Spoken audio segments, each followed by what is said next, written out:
Giants roster is almost set as spring training rolls on in the Valley of the Sun. Many familiar faces remain from the 3 World Championships, and new talent acquired in the offseason fit right in as the Orange and Black get ready for the upcoming season. Tonight, they take on the Reds from Scottsdale Stadium. It's Giants baseball, and it's coming up next.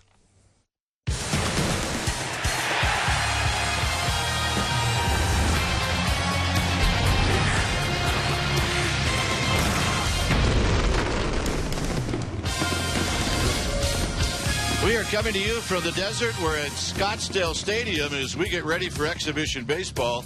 And tonight, it's the Cincinnati Reds and the San Francisco Giants. Hi again, everybody. I'm Dwayne Kuiper. Alongside me, as always, is Mike Krukow. And yes, this is meaningless games, but really not so when it comes to certain people and what they're trying to do. And Mike, what are you going to watch for? Are you going to watch for Bumgarner, Pagan, other things possibly? Well, those are two big stories. I mean, Madison Bumgarner will make his second start tonight, and he'll look to increase the pitch count up around 50 or so. For Angel Pagan, he'll be in left field tonight, so we'll watch how he takes on that assignment this year. But also watch the youth of the Giants' young pitchers. That you'll see Ray Black and Jake Smith, two really big standouts so far in early spring, and the Giants fans are going to get their first look at those two talented kids. All right, we're going to have fun tonight here in the desert, and we hope you do too. All right, when we come back, we will have the starting lineups on the first pitch right after this.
On CSN Bay Area is brought to you by Jack in the Box.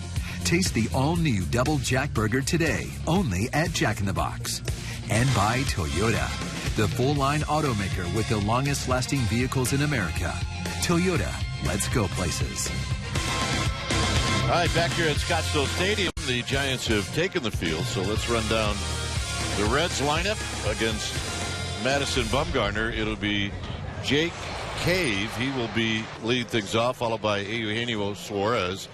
Jesse Winker will hit third. Then is Brandon Phillips, the cleanup hitter. Scott Schwebler is in left field. He's going to be hitting fifth. And it's Ivan DeJesus Jr. in the 6th slot. Brandon Allen 7th.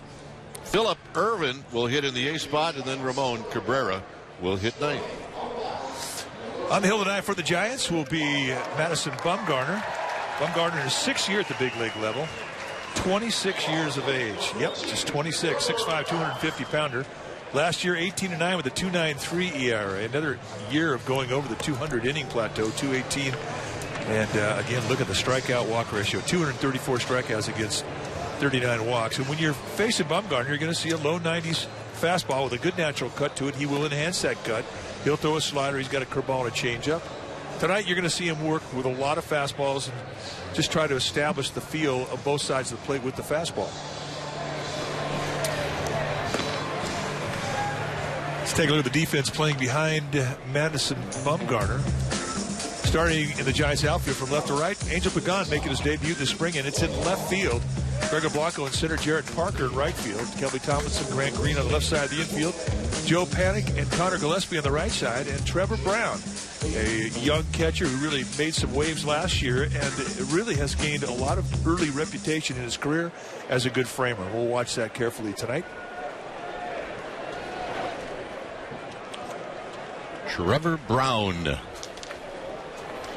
handling Madison Bumgarner. And here's the leadoff hitter, Jake Cave. And the first pitch of the ball game is a called strike. So we get underway at 7:06.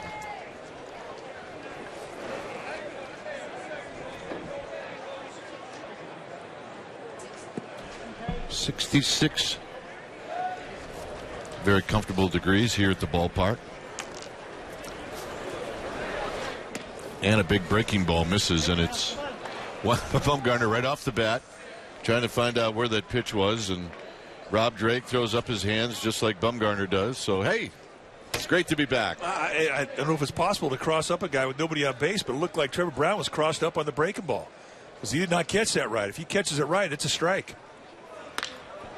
So this is lifted softly into left field, and that's going to be a base hit. So Bumgarner serves one up to Cave, and that's how this game gets started. Rob Drake, the plate umpire, I mean, he has a small zone. He's a low ball umpire, but it's a consistent zone. It's one that you get in the first, and it's going to be the same way in the 9th inning, which is what you want. But I think he reacted to that one curveball that should have been a strike just because it wasn't caught properly from Trevor Brown. So here's Suarez. Both Cave and Suarez really off to hot starts. Now let's take a look at the breaking ball and watch how Trevor Brown receives it. It looks to me like he was surprised. And ideally, he camps that glove at the bottom of the strike zone and frames it down, and he gets that pitch. Up the middle, Bumgarner knocks it down. He's going to recover, look to second, and they'll get the out at first.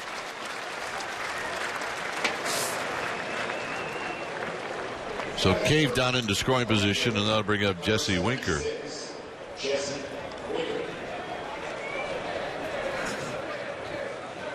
You're going to have a hard time noticing a lot of the regular names that would be in this Reds lineup.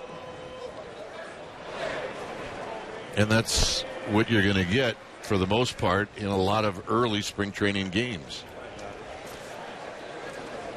So here's Winker, who's 3 for 10 this spring, and a big swing and a miss. And I think what we're seeing now over the last couple of years is teams are very cautious in the first week or two with how they're going to treat their regulars.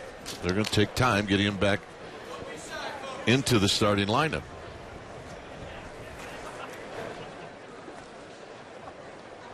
Cautious may be the word. Up the middle and a base hit.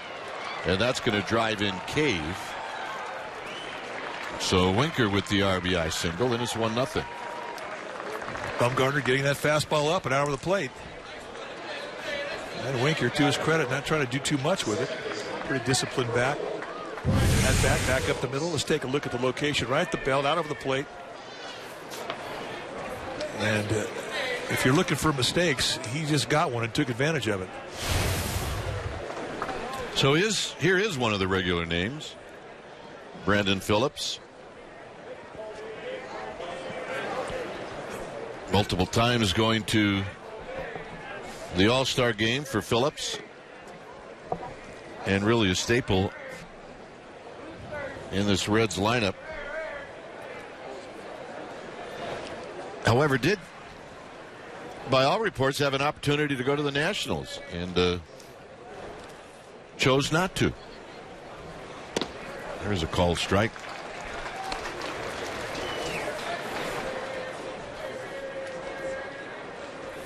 And I'm sure at the time that Phillips made that decision, he was well aware of what the Reds are going to do this year, and that's get younger, obviously try to compete, but because they have traded a lot of their talent away. Yeah, I'm really surprised to see him in a Reds uniform this spring, to be honest. In case you're wondering about the velocity with our speed gun, it's a little off right now. So don't get excited seeing Bumgarner throw at 82. Well, that last one was 83. Now I'm worried. Well, you got to work out a few things in spring training. This is the maiden voyage. Bumgarner normally would be low 90s with his velocity. Yeah, the gun is going to be turned off until we get it right. I'm going to let my partner let me know what he thinks the velocity is on every pitch. Well, I just think it's about what you normally get from Bumgarner in July, right around 90, 92. There's a good fastball hitter right there swinging through a fastball, and he's not going to miss one at 82. That was 93. This is Schwebler, Scott Schwebler. Blocked by Brown. It's a ball and a strike.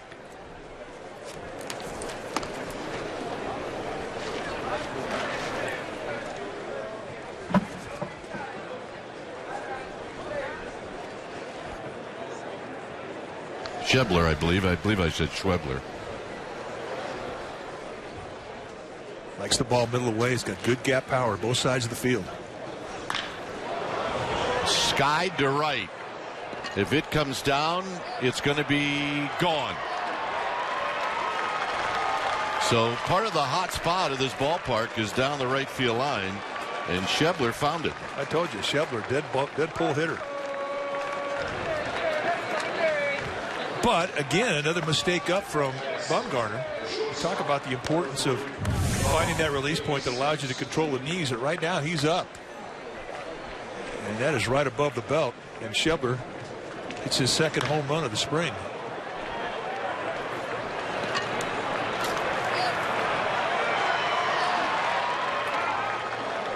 Not a lot of action in his hands. Very quiet load, and he unloads.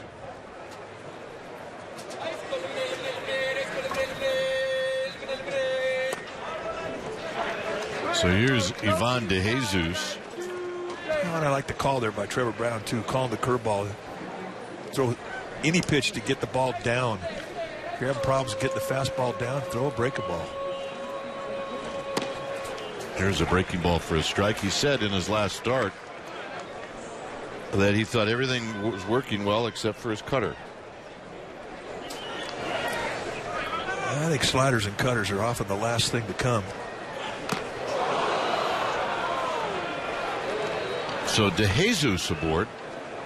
And you drill a guy like that, you just nick him a little bit in an 0-2 count. You're not happy with yourself. So right now it's the fastball command from Bumgarner that is frustrating him.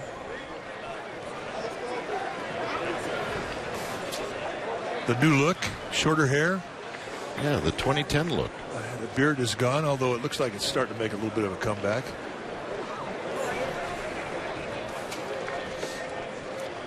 Brandon Allen with a swing and a miss. No balls and one strike. Allen on the spring is 2 for 8. He does have an RBI. Bumgarner in that last start, as I mentioned, said he felt pretty good. as he will check on the base runner. 2 innings, a lot of run. Struck out 3, didn't walk anybody, and he allowed 1 hit.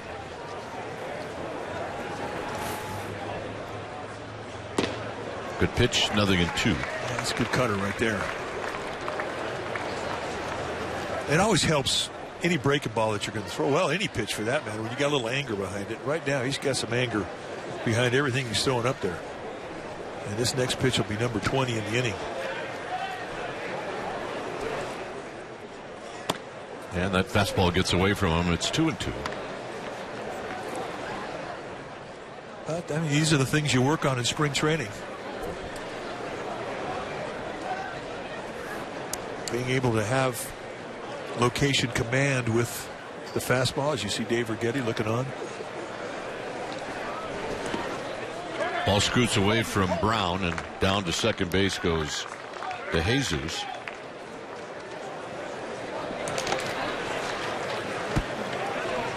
Bumgarner will open up the season in Milwaukee.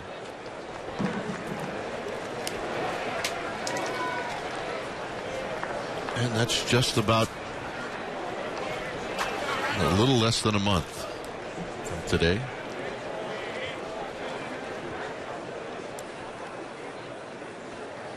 Two balls, 2 strikes.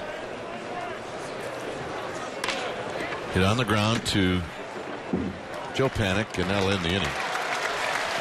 3 runs on the board for the Reds. Giants are coming up. It'll be Angel Pagan to lead things off.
The first time, and here's their lineup. It'll be Angel Pagan in his debut this spring here in the desert. He will lead things off, followed by Panik, Crawford, and Parker.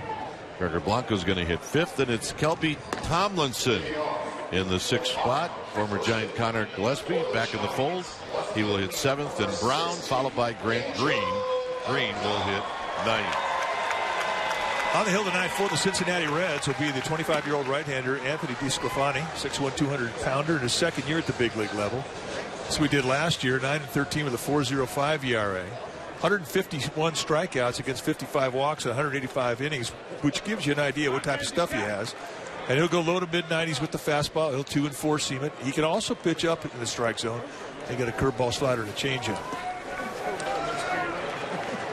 Probably going to be the opening day starter for the Reds. A matchup tonight between 2 opening day candidates. His last outing, he faced 6 hitters, retired them all. Yeah, he didn't get anything out of that. You don't really get strong in spring training until you get roughed up. Like that 3 spot that they just got off Bumgarner, that's perfect. Probably did it on purpose. Pagan, a little flare to left, and he's going to open up his spring with a little doink to left field for a base hit. Let's take a look at the Reds defensively, playing behind DeSclafani tonight. Starting in the outfield from left to right, it'll be Schebler, Cave, and Winkler. Winker, DeJesus, and Suarez. That's the left side of the infield. Phillips and Allen on the right side. And Ramon Cabrera will be behind the dish in the squad, putting down the signs. So here's Joe Panik.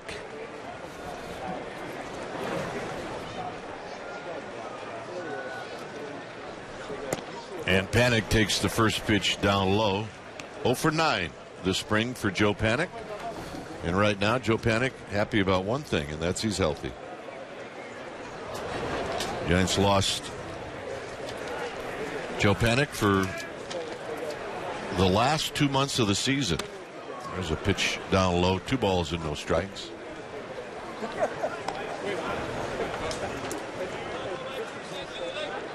On deck is Brandon Crawford.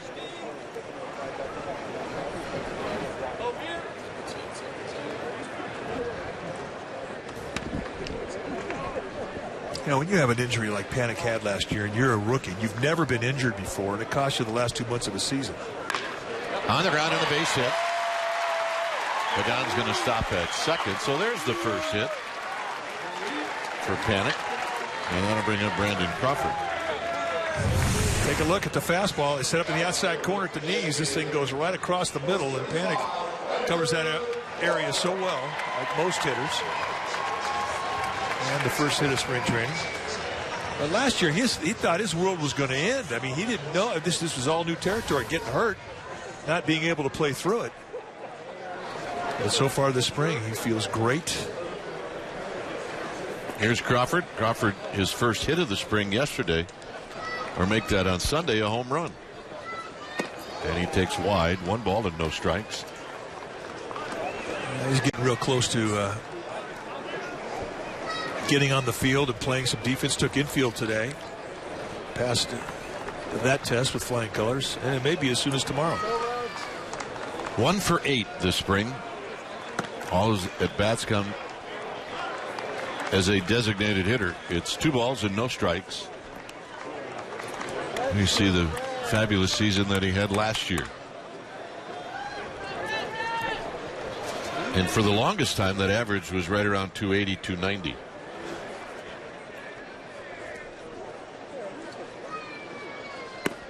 Three and 0. Well, he added batting average on to his batting average. He made less errors. He struck out fewer times. I mean, it was obviously his career year, but he thinks that he can improve upon it. So that's what I try to do every year, get better, and he's done that in his career.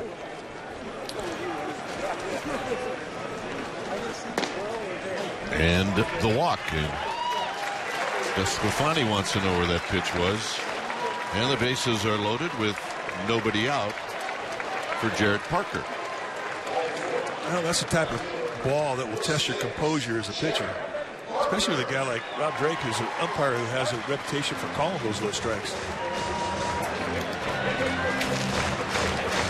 No walks in spring training.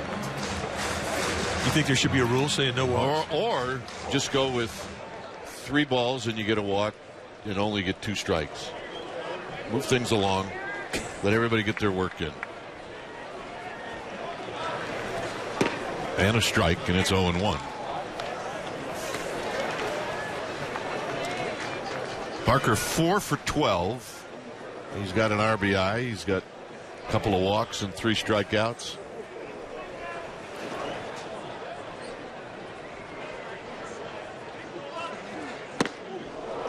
Good cut. Good fastball. 0-2.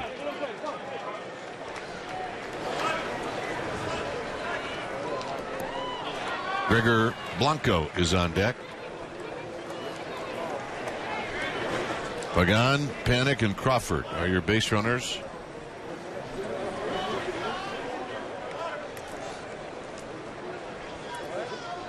And now a meeting between Desclafani and Cabrera. Well, I think if you're Cabrera, you're going to come out there and say, listen, this is 0-2 count. Chance for strikeout here. Even with a runner at third, do not be afraid to bounce this to the dirt. I got you covered.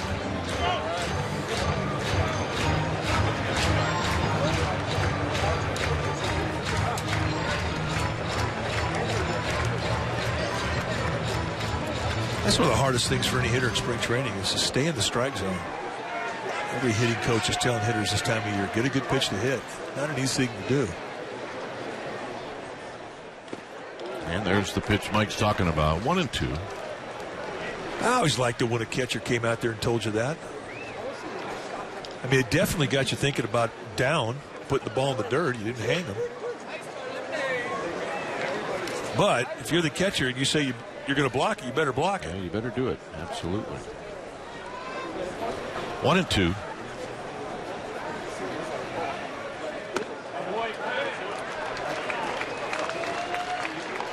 So 2 times he's gone below the strike zone. 2 times Parker's been able to lay off.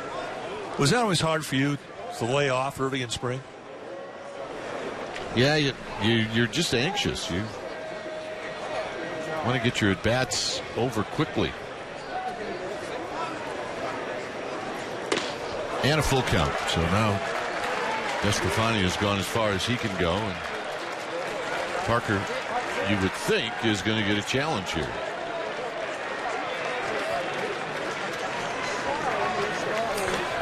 Pagan, Panik, and Crawford. And the challenge. Let's see. On the ground. Phillips, they get one there. Not in time. Pagan scores. It's 3-1. And the Giants have runners at the corner. An RBI for Jared Parker. One of the things we found out about Parker last year, and it may take him a while to get going, but once he gets those big legs going, he's got some pretty good speed. Yeah, he can run a little bit.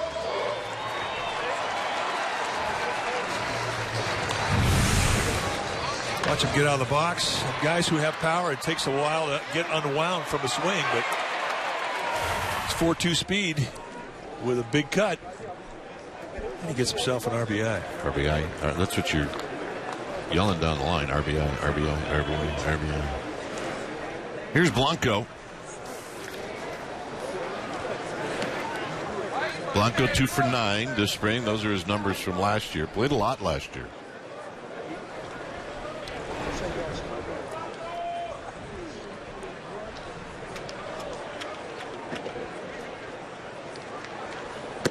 And he takes low. DeSclafani trying to pound the knees with Sink, looking for another ground ball. He can do that.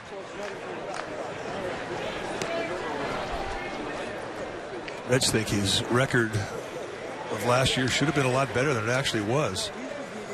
It was 9-13 with a 4.05 ERA, but he didn't get a lot of run support.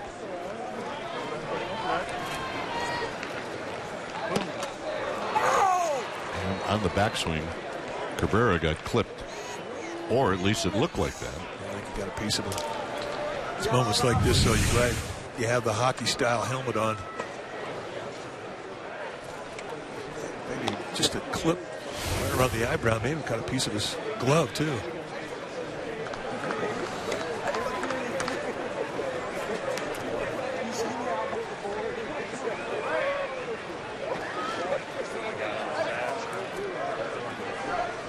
So a ball and a strike. Giants have a run here in the first.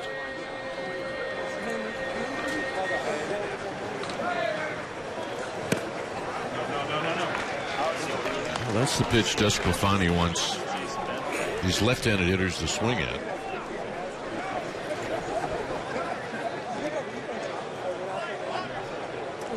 Well, I think it's a good place to miss, especially this time of year. Miss down below the strike zone. Guys don't have a clear-cut definition of the strike zone. They will chase. And a double play ball. And it'll go 6. And that's it. So Phillips had an opportunity to end the inning. And he dropped the flip from DeJesus. And the Giants pick up run number 2. That's a rare mistake for Phillips. I mean, he's got some of the best hands on a pivot in all of baseball. A Gold Glover.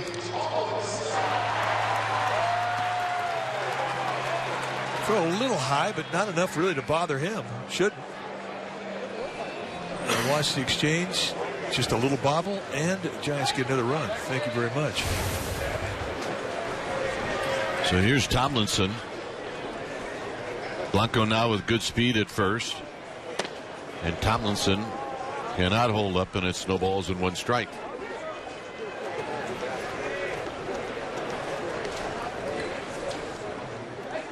A 3-2 ball game here in the first.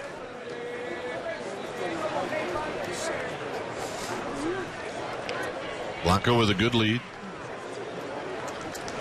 And it's way outside. 1 ball and 1 strike.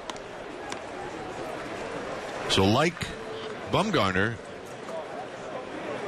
Vesclafani has thrown a lot of pitches. 21 pitches already here in the first.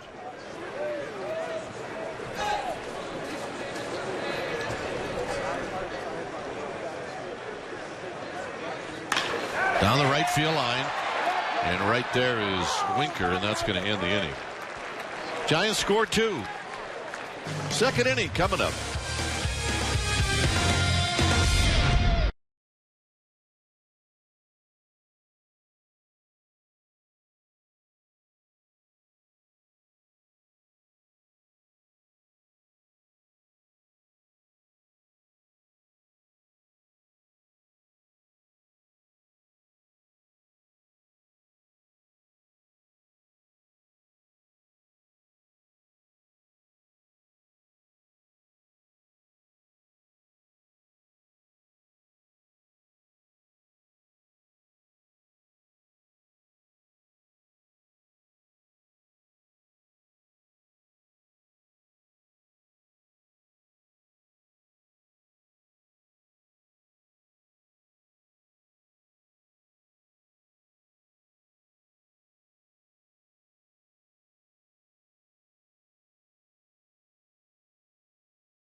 That guarantees you a ticket to the home opener and matchups against the Cubs and Cards. The opening night 6-pack includes Dodgers, postgame fireworks, interleague games with the Red Sox. sfgiants.com/tickets. Here's Bumgarner to Phillip Ervin in a call strike, and we've got Bruce Bochy hooked up down by the Giants dugout. And Skipper, how you doing? I'm doing well. Well, I'm 1 run down. I could be doing a little better, but a good comeback in that first inning. As Bumgarner throws a call strike, it's 0-2. I'm assuming that whatever Bumgarner does, as long as he's healthy, you're not too concerned about much of anything. No, I'm not. You know what? I'm glad they're actually. He's actually seen some left-hand hitters here. You know, during the season, a lot of teams stack their lineup with right-hand hitters, so he needs to see these lefties, and he'll make an adjustment. He just doesn't see him a lot. It's early in the spring. He's missing spots right now. I think he's trying to go in on one of them, but he's getting ready. That's why we're here, and he'll be ready when the bell rings. Here's the 1-2 to Ervin, and it's a bit high, 2-2. High. Just a bit. All right. Skipper, this is kind of an unusual time of year because it's hard to read what actually is going on there. I mean, guys don't have as much life on their fastball. They don't have great location. Work for Tomlinson. Yeah, Krug. No, yeah. I mean, you've been there. It's why we're here, and that's why these guys need 5 or 6 starts. To get their command and their stuff. And each timeout, it climbs a little bit as far as their velocity. But it takes time for these pitchers, and really, that's what spring training is for as much as anybody or the pitchers to get ready for the season, and especially these starters. They got to get stretched out. They have to build that arm strength and, of course, get the rhythm and location. Here's Ramon Cabrera. But on the other side of the coin, you can't get too excited about hitters having really big offensive success early in the spring because of what you're seeing from the pitchers. You're right. You have to be careful. I mean, we get excited. Past Green down the left field line is Tomlinson. you have to realize, these pitchers aren't quite ready early in camp. Some guys come in from winter ball. They're game ready, so they're ahead of the pitchers.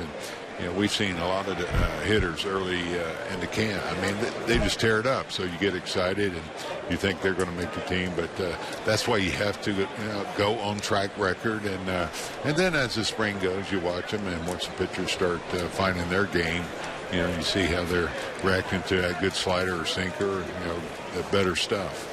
Here's Jake Cave, who opened up the game with a base hit, and here's a bunt.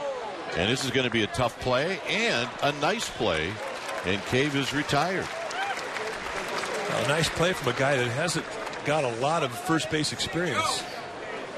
It's Connor Gillespie. Yeah, he's working hard over there. He needs some work, but he's spending time. That was a nice play. It wasn't an easy play. It actually was a good bunt, and Panic, he did a nice job of getting there. And these are things we work on every day. And, you make your mistakes, but nice job by Connor there. So here's Eugenio Suarez, who bounced back to Bumgarner in the first. Yeah, his first time he faced Bum, he hit a home run off him. So, I think Bum, he's going to ramp it up here a little bit.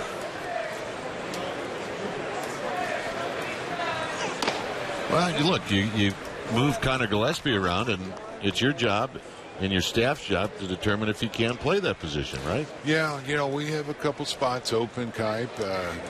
We need probably some help at first base, get Bell to break. The guy at third base, Green, he's got some experience. He's been playing first base. So I've been going back and forth with Connor and Greeny. Blanks, he's gotten off to a hot start. He's a pretty good first baseman, too, and he can play outfield. He's coming off a leg injury, so he's going every other day. But, these guys are competing for a job, and I can promise you they're out here trying to show something every day. They know that spot's open, and so it's going to go deep in the spring before we determine what we want, whether it's an extra outfielder or left-handed bat on the bench or right-handed power bat or maybe even a third catcher. So no such thing as a meaningless game.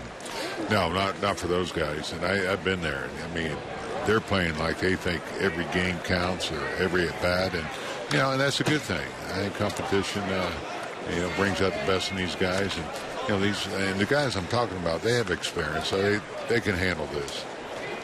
It's 2-2 to Eugenio Suarez with Ramon Cabrera at third. We're in the top of the second inning. Visit with Giants manager Bruce Bochy. He will stick around and visit with us in the bottom of the second as well, as this is good pitch, high and foul. And why is that a good pitch? Well, it was in. It was high enough on the hands. It's hard for a hitter to get to it. It's hard for a hitter to lay off it, and there's not much he can do with it. So that's how he pitches. He pitches in well. Now he's got the good sinker or changeup. He can go away and soft breaking ball. But his bread and butter, he pitches in well as any pitcher we have on the staff. 2 balls, 2 strikes. And he got him to end the inning. So Bruce Bochy will be back when we come back. Giants are coming up. It's a 3-2 lead for the Reds.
Giants baseball on CSN Bay Area is brought to you by AAA.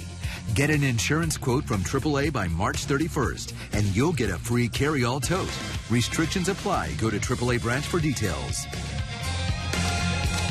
3-2 lead for the Reds as we head to the bottom of the second inning. Bruce Bochy's with us. And Skip, I told you ahead of time I was going to ask you. You played in the Celebrity Challenge, 49ers, Giants, Pebble Beach, and my goodness, you hit the ball so good, and a day later you had surgery. So how is it that you hit the ball so good, and yet you had surgery? Well, it's kind of you to say I hit the ball so good. I don't know if I would carry it that far, but, thank goodness. Thank God for Advil. I loaded up. I mean, like I've never loaded up. I think I almost OD'd on them. In fact, I called a couple weeks early just to give him a heads up. I might not be able to play. The shoulder was just killing me. And so I, put some Advil in me, and I think I took about 6 swings. So, I got through it, but I will say that night I couldn't have been in more pain once it wore off. And, I just couldn't use it. I couldn't swing a fungo here. I knew that. I couldn't sleep at night, and so it was time to get something done. And so it really worked out well where I had it done in San Francisco, flew out that day, came here in spring training, had my trainers here, and now it's fine. I mean, I'm pretty close to swinging the fungo. I'm glad I got it done. If you'd asked me last week, I would have said that's the worst mistake I ever made. This is Connor Gillespie, and he pops this one up. And this is Suarez who's going to make the catch. I know that you were in a lot of pain. We had dinner that night, and you couldn't even dig into your wallet. It was Rob Dean who ended up paying the bill. Yeah. No, I had the alligator arms going, didn't I? But, Rob came through. That was, surprised both of us because we were fighting over it. And all of a sudden, waitress came by and said, he's got it over there. So, we just have to, pick our spots and find where Rob Dean's having dinner that night from now on. Yeah. Two guys said good in unison. Yeah, but a great time there. I mean, it is so much fun for a couple of days. The players love it, and of course, it's hard not to have a good time at Pebble Beach. And that's for a good cause. Niners fun, Giants community fun. Right. It works out. And we won, and raised some money. Yeah. And I know the players. I mean, that's something they're proud of. We did win it this year. This is Phillips who's going to make the catch. Yeah, all the folks at Pebble Beach, Steve, John, they all do a great job.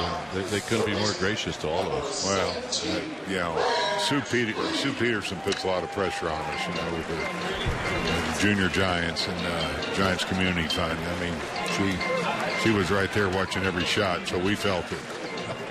Skipper, talk about some of the young players that are in the camp this year. I mean, that's to talk about Giants camp, of all the youth and all the good talent you see coming up from the minor leagues. Yeah, those 3 at-bats weren't too pretty, were they? Well, give us one guy you really like. One guy? Gee, I mean, this Black, you wait till you see him. He threw 104 the other day, so there's a lot of them I like, but he's one that's really opened up a lot of eyes. You like power both at the plate and on the mound. All right, thanks, Coach. All right. You got it. Third inning coming up, 3-2.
Of the 22nd, 23rd, and 24th. The 22nd, 20,000 fans. The first are going to receive a 2 flaps down cap presented by River Rock Casino. Matt Duffy bobbleheads presented by PG&E to the first 40,000 fans on Saturday. And then on Sunday, the 23rd, the first 7,500 kids 14 and under, they're going to receive a Joe Panic backpack courtesy of C's Kids. sfgiants.com/tickets. Here's Winker, Jesse Winker. And called strike. And it's 1 ball and 1 strike. Winker with an RBI single in the first. Bumgarner gave up 3 runs in the first inning. 2 on a very high home run off the bat of Scott Schebler. This is lined into left field, a base hit. Well, with the cut fastball you're going to see from Bumgarner, if you're hitting off him left-handed, that's not a bad approach. Good tight little swing. I mean, how about that? We have a conversation with the skipper. We get about a 5-pitch inning. Yeah, the fastest inning in the history of Cactus League baseball is when we have Bruce Bochy on. We had like 9 more questions we wanted to ask him. Well, he's in good spirits, and it really, he has had the shoulder surgery, and he's feeling like he's coming out of it now. And he's actually thinking that it won't be long before he can start throwing again. Yeah. Here's Phillips. Phillips takes high, so Bumgarner out of the stretch. 1 ball and no strikes.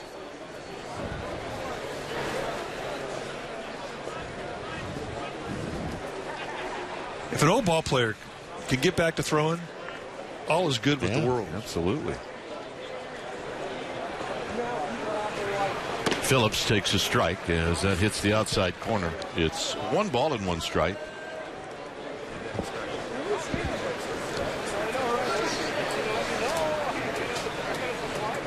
The winning team, by the way, in that AT&T Celebrity Challenge, it was Matt Cain and George Contos on one team and Bruce Bochy and Randy Wynn on the other.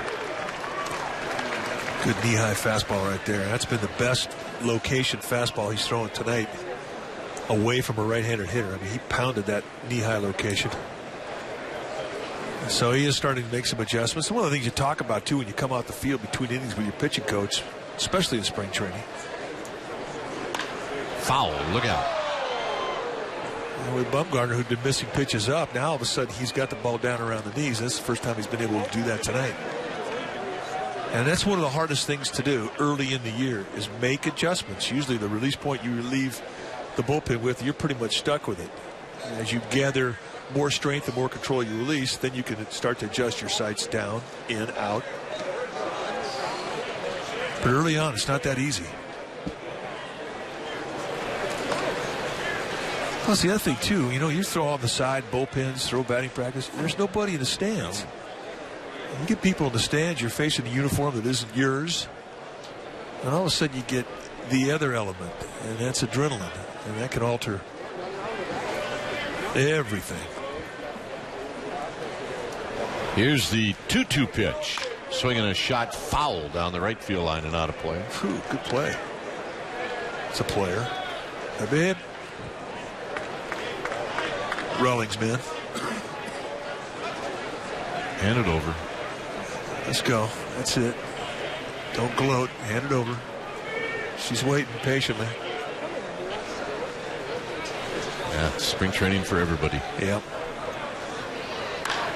Driven to right. Parker's there. He's going to put it away. And that'll bring up the guy who hurt Bumgarner the most in the first inning was Schebler with a long, high home run to right field. This will be interesting. You heard Bruce Bochy mention the matchup last inning when Eugenio Suarez was taking it at bat against Bumgarner early in the spring. His first start, he took Bumgarner deep, and Bumgarner struck him out. So after Schebler's home run, this will be interesting. And he went right back in on the hands with the fastball, and that's not that far away from the location that he got beat on in his last at bat.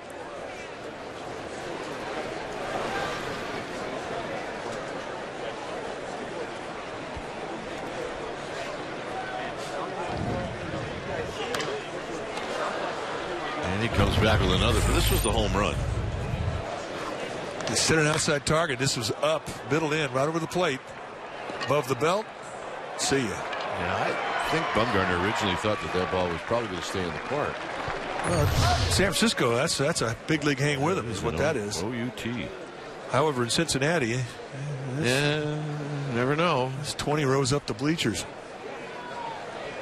It's all perspective. Popped him up. Out of play. But with Bumgarner, and a lot of guys are like this. He gives up a home run. He doesn't want to just get you out the next time. He wants to strike you out. And that is exactly what he's pitching for right now. And so far, he's thrown them all fastballs.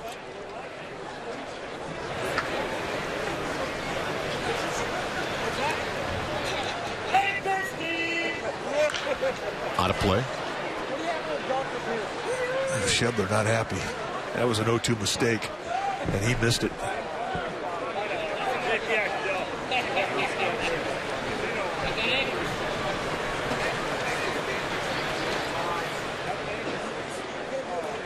Ivan DeJesus is on deck. We're in the third inning.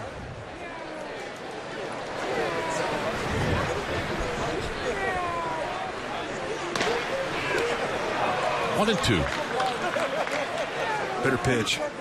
The cut just sort of leaking out away from him. Off the plate at the belt. That's not that easy of a pitch to take, especially early on. 2-2. The first televised baseball game of the season for the Giants. And it's good for Comcast Sportsnet Bay Area. Warriors are boring. Yeah. Well, I mean, they win all the time, right? Yeah, they do. That's good boredom right there. Yeah.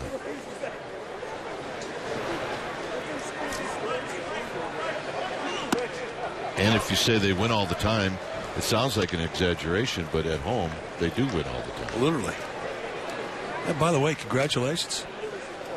Last night, set a new record. Yeah, for home wins in a row. Man, every game now they're breaking records. 3-2 pitch. Got him. Yeah, he got the strikeout he was pitching for. And speaking of the Warriors, they'll be taking on the Jazz tomorrow night at 7:30 p.m. You'll see that game right here on CSN Bay Area. An hour-long pregame show live at 6:30 p.m. They take on Gordon Hayward, the Jazz, who are battling for a playoff spot. Complete pre- and post-game coverage. Plus, log on to csnbayarea.com for Warriors insider Monty Poole. He's awesome. Available to stream live on csnbayarea.com and NBC Live Extra. And a check swing roller foul off the bat of Ivan DeJesus. Anyway, great season. And it will only get better as they move on towards the playoffs. No balls and one strike. Yeah, they're better than Game of Thrones. And that's down low. 1 ball and 1 strike. Now they saved a little 2-strike surprise. A little breaking ball and kind of gave up on it and just takes out the inside location. And he gets a strikeout. Second strikeout for Bumgarner. 2 balls and 1 strike. DeJesus was hit by a pitch in the first inning. We're in the third. Very calm night. There is not a breeze around. On the ground to third. Green's got it. To Panic, and that'll end the inning. No runs, a hit, 1 left. Giants are coming up, and Pagan is going to lead things off.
Francisco Giants baseball. We'll log on to csnbarea.com as insider Alex Pavlovich provides wire-to-wire reporting of the Giants' upcoming season, breaking news, videos, special features, and more.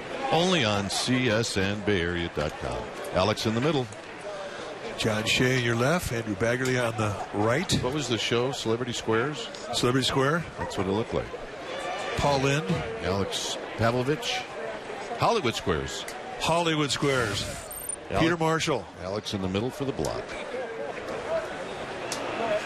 Here's Pagan. There's a call strike. Thank goodness we have people in the truck that remember stuff like that. Because you and I are out there just hanging in the wind. Well, Peter Marshall, who was the MC, his son, Pete Lecoq, was a first-round draft pick with the Cubs and played with Pete. So you should have known. You played with Pete. I did not. I played against Pete. Same thing. Golf. You played golf with Pete.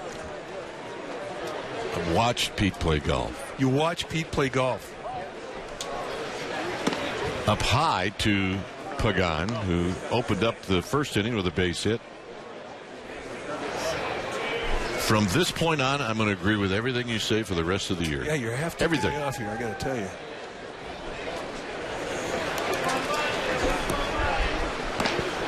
Three and one to Pagan. Well, Pete Lecoq, he was playing a AAA ball with Wichita Arrows, and they were in Denver. And he hits a ball, and it's not ruled a hit by the official score. And the inning is over. He's played first base. He takes the ball, and he wings it up at the official score in the press box. Yeah. And Jesus puts it away. And he almost hits the governor of Colorado. Yeah, he got suspended. So here's Panik. Panik singled in the first inning. You might actually ask Pete his top 10 highlights in pro ball. That might be in the top 10. Top 3.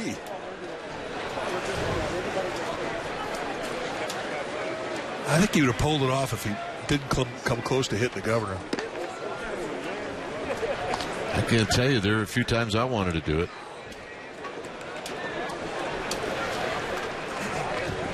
One ball and no strikes to Joe Panik. Joe's hit in the first inning. His first of the spring.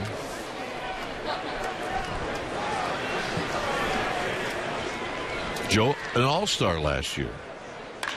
Drives this one to right. And Winker's not going to get it. Panik's on the move. Panik's on the move. And Panik is going to make it.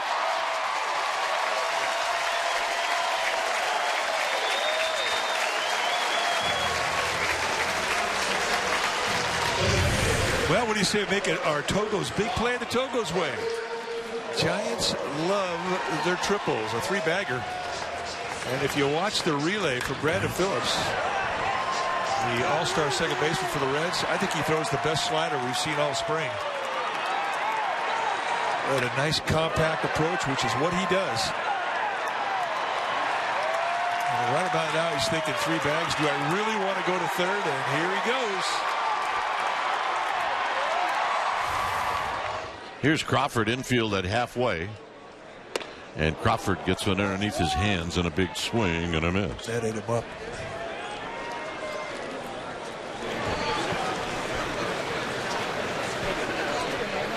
Parker to follow. Tying run at third with 1 out. It's 2 times tonight we've seen a sloppy exchange from Brandon Phillips. Once on turning a double play here on a relay. And that's really unusual. And that pitch is down low. 1 ball and 1 strike.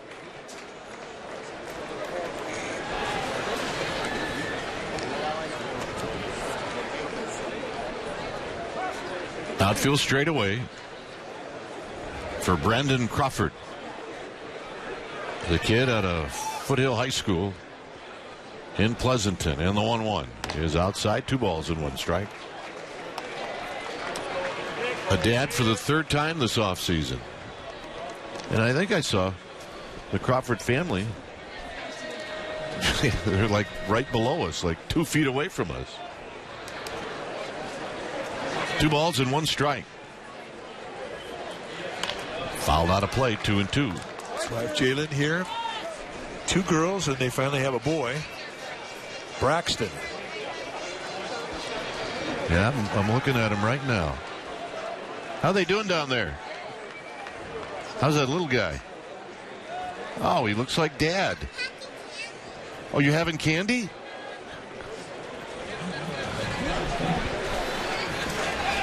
We'll make that the Togo's big play.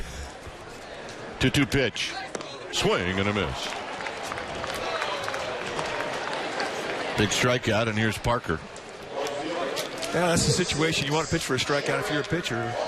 Or at third, less than 2 outs. Broadcaster's jinx.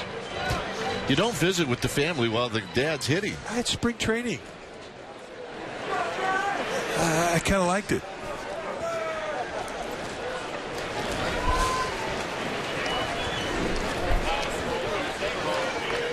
Parker, an RBI and a fielder's choice in the first inning. And here he takes down low. A couple of unhappy starters from time to time tonight. Well, Esclafani wanted that one. He did not think it was low. Hey, it's spring training for umpires, too. 2 balls, no strikes. On deck, Gregor Blanco. Remind me when we get back to San Francisco to ask Eddie Montague how long it takes you to get your strike zone if you're an umpire. He was here Sunday, so. I think for some guys it's like 5 months. Yeah, they start to settle in around September. Yeah.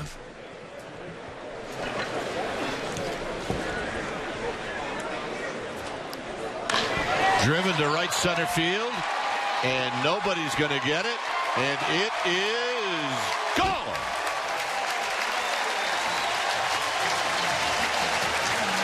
And Parker gives the Giants the lead. Continues. He's got what they call stupid power.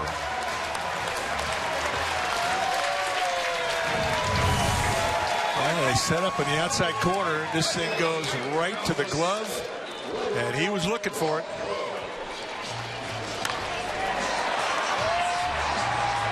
And you know, when you get a home run that gives your team the lead, I mean, those are swings of the bat that the manager remembers just a little more. Here's Blanco. Blanco takes low.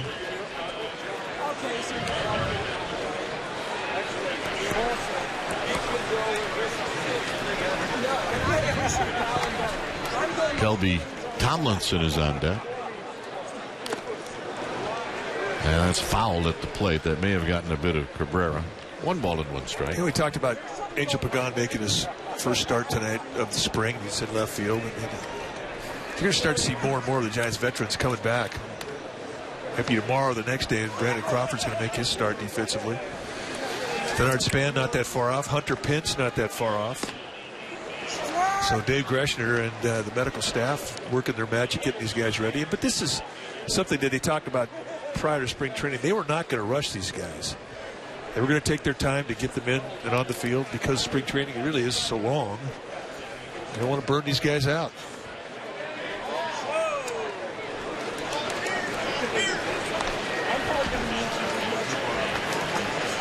So early on, when some of the regulars are not playing, it really provides opportunity for some of the younger guys and guys who are on the bubble trying to make this club. To me, it looks like Connor Gillespie's going after Cal Ripken's record.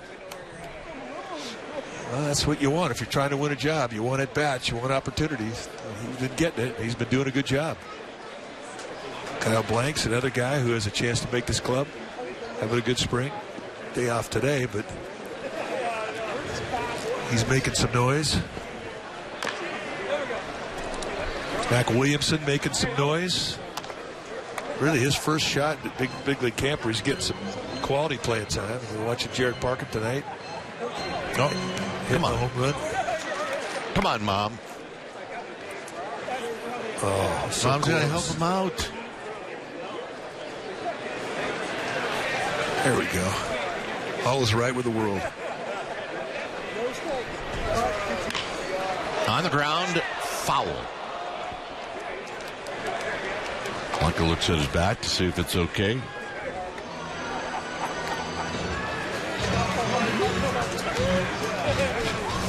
Blanco's still looking at his bat. Blanco, like Crawford, he too is a dad for the third time this offseason.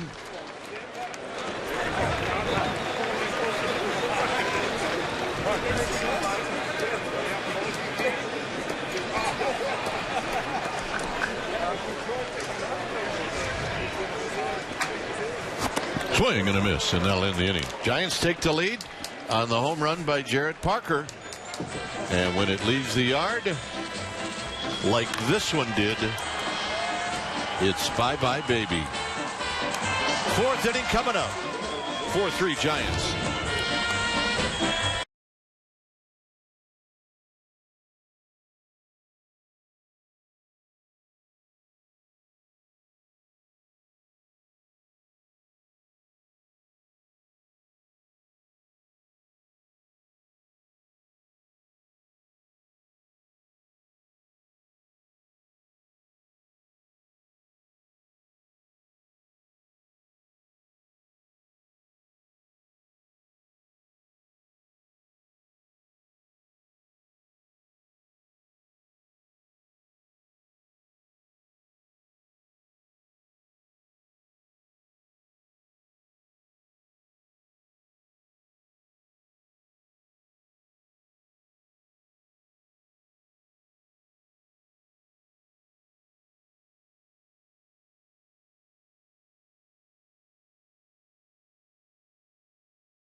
A 4-3 lead for the Giants. Giants have a new pitcher, and it's Javier Lopez. And we also will have a chance now to visit with Jake Peavy. Jake, you down there? I am. Dwayne, how are you, bud? I'm doing fine. You're also joined with your old buddy Mike Krukow. And so how you doing? I'm doing wonderful, guys. How are y'all? We're doing fine. You've had a chance to pitch twice already. I have. How about that? You feel like you need a day off or two after?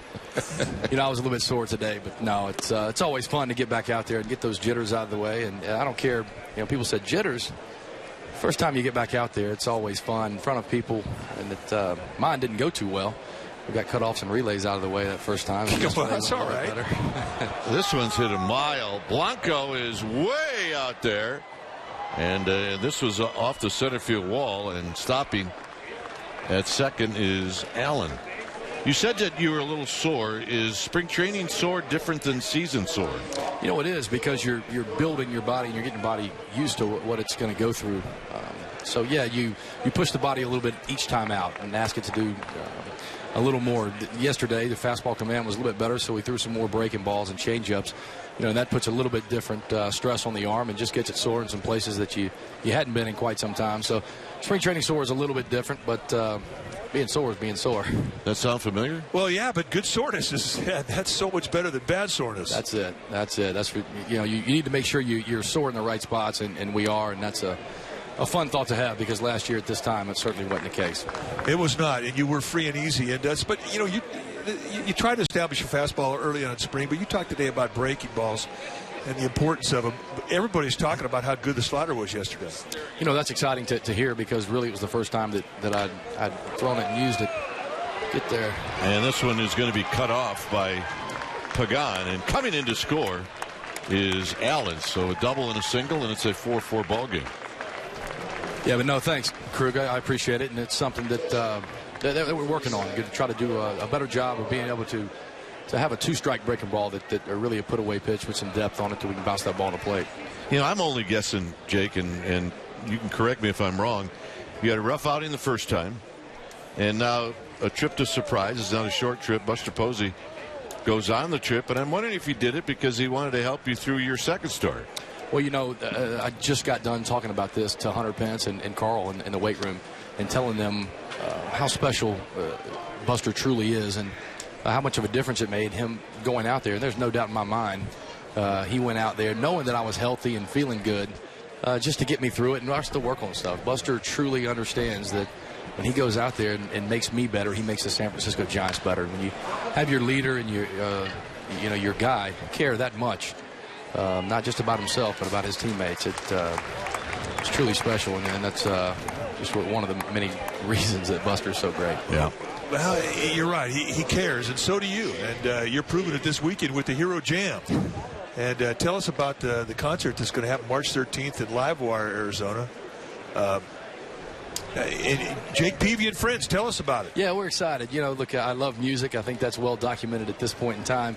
And I love giving back. And we've always done a little thing here with the Marines. And Barry Zito, a great Giant, me and him used to always bring these Marines over and give them a weekend of baseball that are in the Balboa Hospital, get their mind off things. And we normally just rented a steakhouse out and spent a night playing guitar and just hearing their stories. And we want to move the needle forward. I really want to get my foundation up and really running. And this event is going to be one of our first big ones that the foundation's putting on. Nice job there. Irwin getting picked off. That was a great throw from Gillespie. Yeah, it was. And that's fun to see because we work on those plays all day, every day, and it's nice to see that come to fruition here in spring training. He gets himself an angle, throws a perfect strike. Tomlinson puts the tag on. So you're going to have Tim Flannery is going to be one of your guests, and Peter Gammons, Hall of Fame writer. You know, we're going to tie baseball and music into a beautiful night and having Kel. We're going to tie baseball and music into a nice night. It's going to be fun Sunday night. Come on out if you're over. Yeah, we're not finished with you, Jake, so stay there. Stay with us. We're going to chat a little bit more in the next half inning. Here, it's a tie ball game. It's 4-4.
Spring training schedule. Here's when you'll see the Giants this spring on CSN and NBC Bay Area. This Saturday, Giants will be taking on the D-backs. You'll see it on CSN. And then NBC Bay Area game on Sunday the 13th against the Padres. Again, the Padres the 18th of March. And that'll be on NBC Bay Area. Then Saturday the 19th, it'll be Giants taking on the A's on CSN.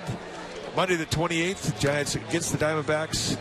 And that is on CSN. Then it's back home to San Francisco for the Bay Bridge Series. You'll see the Thursday game against the A's on CSN, and then the Friday game against the A's on NBC Bay Area. It's a 4-4 game. Former Giant Jonathan Sanchez is now out on the mound for the Cincinnati Red. In the Puerto Rican League, that's the numbers for Jonathan Sanchez last year. So. Well, I mean, he had to pitch himself back into an opportunity. He missed all of 2014. And 8 starts, his ERA with 2.72. He has made some changes. No longer is he throwing out of the windup. It's all out of the stretch now. Sanchez no longer a baby. He's 33 years old. And we all remember that game that he threw against the Padres that I sat on the other side for in AT&T that day. 2010. So here's Tomlinson. By the way, Jake, we're being fed some information about 11 o'clock on Saturday, a half-hour special. Jake, Beyond Baseball, Jake Peavy. And is on CSN Bay Area. And I'm wondering, is there something about you that's beyond baseball? You know what? There's a lot beyond baseball, but when I'm in here at the yard, it's baseball for the most part, and music tied into that just throughout our day on the stereo. But you know, we let some cameras come in and catch our personal life and just a different perspective that I think people will just get to know and understand me a little bit better and my country home that I retreat to in the winter. Now, was Amy G part of that? Amy G was. Devin Fox brought Keith and Amy G down, and we had a heck of a time, and we'll see what we caught on footage. Did Amy G have cowboy boots on, or did she walk around in tennis shoes, or what? You know what? We country fried her up a little bit. She fit in quite nicely. My family and my grandfather especially, loves Amy, and you know, it's special. It's fun to let people see the whole you. I know people see me on this on the field and understand I'm intense and emotional. I think this will be a good perspective. Was there any intense and emotional stuff in this half-hour special? You know what? There's not many tense moments. Emotional, maybe. So you don't yell in the off-season, basically? Not too much. I try. I got 4 boys running around the house. Well, then you do yell in the off-season. Every now and then I do. Yell my own name a lot to my junior. Well, I think a lot of people, they see you yelling, and they might be getting it wrong. A lot of times you're yelling at yourself. You know what? It really is mostly about that, and it's just I'm not really sure. It just comes out, to be honest with you. I don't intend for it to do, and a lot of times it's happening as I'm delivering the pitch, knowing I'm in the wrong position. It's probably not going to be executed. But I'm an emotional guy. I can't really apologize for that, and I don't know any other way to go about it. I certainly try to be respectful. We just spoke of those 4 boys. I try to keep my language PG. My mom's watching at all times, and she doesn't like those 4-letter words to come out, so I try to do my best. And that being said, I'm emotional and probably going to be so 2016. Yeah, probably. I would think so, and we hope so. Well, this is going to be your 15th year, and you've been emotional every year you've been in. So why change now? It's hard to apologize for passion, crew. It served you well. This is Connor Gillespie after Tomlinson drew a walk. You know, you've got a couple of rings, World Series championship with the Red Sox, with the Giants. You've won a Cy Young Award. I mean, you've done just about everything. And an All-Star game, opening day pitcher. I mean, everything. What is the biggest thrill you've ever had this game?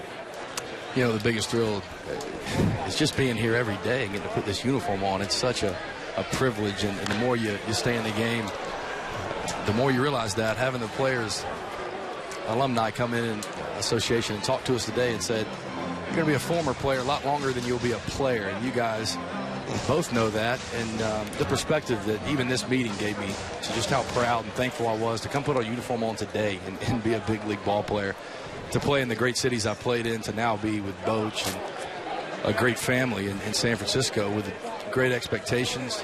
I couldn't ask for anything more, but winning those world titles with the guys I've won them with. Off of Allen, and it trickles into right field. So Gillespie with a base hit, and the Giants with runners at the corners. Not fooled at all in that pitch. He really waited well. And along those lines, Jake, I'm sure that you know when the time comes, it's not going to be easy taking it off. They're going to take it off me, guy. Somebody's going to tell me I'm not good enough. You need to go home. I'm pretty sure that's the way I'm going to lead this game, and I love it. It's all I know. And we talked about the foundation event. I love growing into taking on a different set of responsibility and trying to be all that we should be as athletes and having the platform that we have. So I'm trying to embrace it all and trying to stay relevant and I still love being around the youth of the game and these young kids. It makes me happy every day to come watch these guys go to work the way they go about it, and to help any way I can. It's a lot of fun. Have you in your life ever seen guys that throw as hard, and not just Giants guys, but all around the league? It is. We talked about that today, and just how the league has just changed so much in just the time I've been in it. And I can't imagine, even you guys going farther back, seeing how the game has progressed and the evolution. We were in our training room earlier with Krupp talking about how many trainers were in there, and the PTs and the chiropractors. And I can remember going in there and waiting in line for a while with 2 trainers in there taping ankles. But it is fun. Everything is quite a bit different. Some ways good, some ways not so good, I think us old timers would say. Well, you said today, and I didn't know this until you pointed out, they had 61 guys last year, 61 different guys throw a pitch over 100 miles an hour. It's truly amazing to think about it when you can go back and look at over the years how that number has progressed, and just the evolution, all the technology and the training, and just how much it's changed on my level. And I know it's changed from youth on up. But that being said, there's more injuries than ever, and a lot of stuff that we're having to deal with. But the talent in the game today is truly as good as it's ever been in my 15 years. I can say that. All right. Well, J.K., thanks for stopping by. You got a lot going on, including trying to get ready, which is obviously the most important thing for you for the season. So good luck. I appreciate it, buddy. We'll be ready as the rest of this crew will be, and we can't wait to get to San Francisco and get this thing started. And if not, you'll be yelling at them.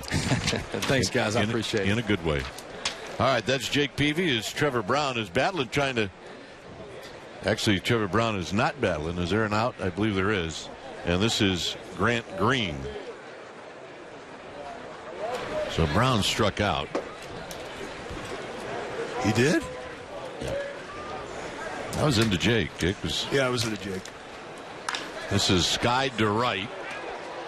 Winker's going to catch. This should give the Giants the lead. The throw is going to be cut off as Tomlinson scores. Let's take a look at our Ford right choice. We mentioned the Jonathan Sanchez no-hitter. It came in July of 2009. Everett Cabrera takes strike 3 call in that game for Sanchez. No walks, 11 strikeouts, 110 pitches, 1 base runner. Chase Headley reached on an error by Juan Uribe with 1 out in the 8th. And Eli Whiteside was the catcher. Remember, Benji Molina was ill, I think, or something was going on. And Eli was not even Benji was not even at the park. And Jonathan's father was in the stands. And it was quite a night. We had a lot of fun that night. I think it's pretty cool if you're a big league catcher and you've got a no-hitter on your resume. And for Eli Whiteside, he saved all the catching gear and the glove. But he said he's never watched it. Yeah, I read that in the paper today. Said I will sometime, but I haven't watched it yet. That's foul. Look out.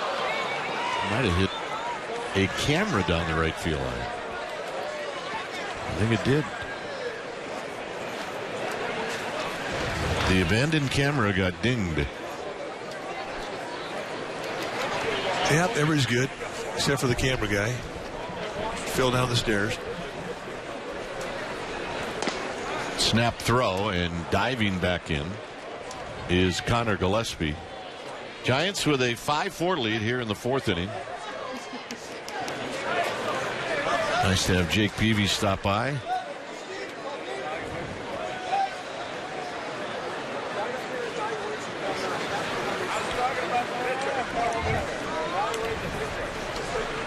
Panic to follow, 2 outs.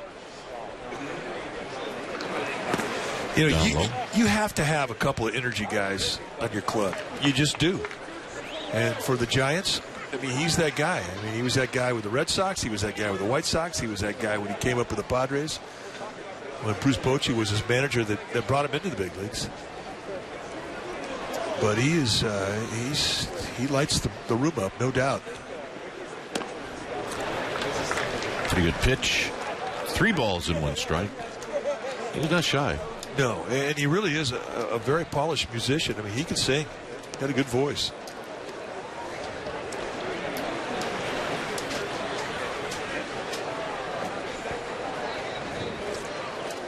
Three and one to Pagan.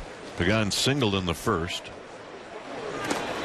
And that's ball 4. If you're sitting in a room with Jake Peavy and you're playing a guitar and a guitar comes your way, you better pick up that guitar. You better have a song down. You better not have half a verse and a chorus. You better know the whole deal. And Tim Flannery, same deal. I mean, they got an act going. I mean, even in a room in a hotel on the road, I mean, you better show up. Hey, I got to take me out to the ballpark. I'm the tip of my tongue at any given moment. And we got to work on the words, though.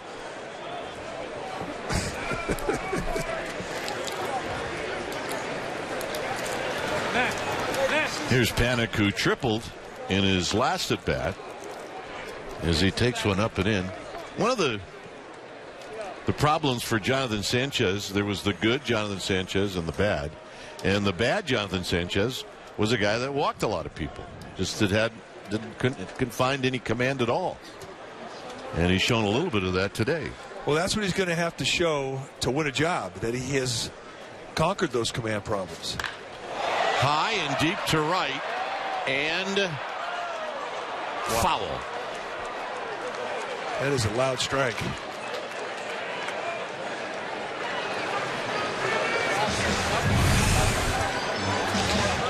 Nice to see that swing back. So compact.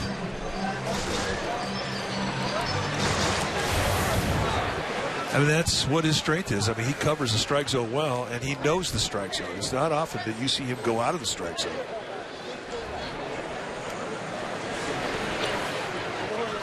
On the ground towards the hole and past the diving DeJesus.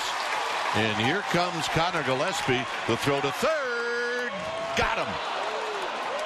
And that'll end the inning as the third baseman Suarez tagged Pagan right on the back. So the Giants take the lead. Cool.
It's a 5-4 lead as we head to the fifth inning.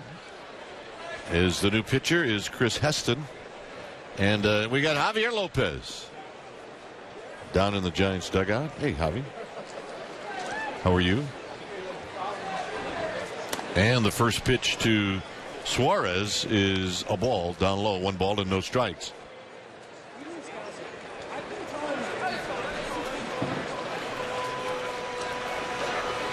Javi, let me try this again. Hey, Javi, how you doing? Hey, guys. Good. All right, now we're talking. Hey, spring training for everything. Spring training for everything. Spring training get old and tired for you? That's a bad way to put it. So, how are you enjoying spring training this year? I love it. I love watching all these guys throw a billion miles an hour and get waffled around the park, and then I go in there and flip it in there and still get waffled around the park sometimes. It's fun. Well, Yeah. this one's on the ground to Tomlinson. Is there, other than getting people out, is there a way to gauge how you're doing during the spring? No, you're pretty much right. Especially down here, I'm a sinker ball guy, so if I'm getting ground balls in Arizona, it's a good thing. It's a good sign for things to come. When the ball is up in the zone, that's when trouble happens. But I think that's pretty much it. I try to focus on basically working those the command on all the pitches and working ahead in the counts and basically all the things that you try to carry over into the season. And my job now in this role is not only for myself, but being around these spring trainings for a while, in particular with the Giants, is just try to help the young guys out when I can with a little nugget here and there, and just try to help them, because we all know, we've all played this game, that it's a lot of it's mental. It doesn't matter what you have physically. It's how strong you are mentally to execute and believe in your stuff. Well, plus you're with a group that, bullpen guys, they've got their own personalities.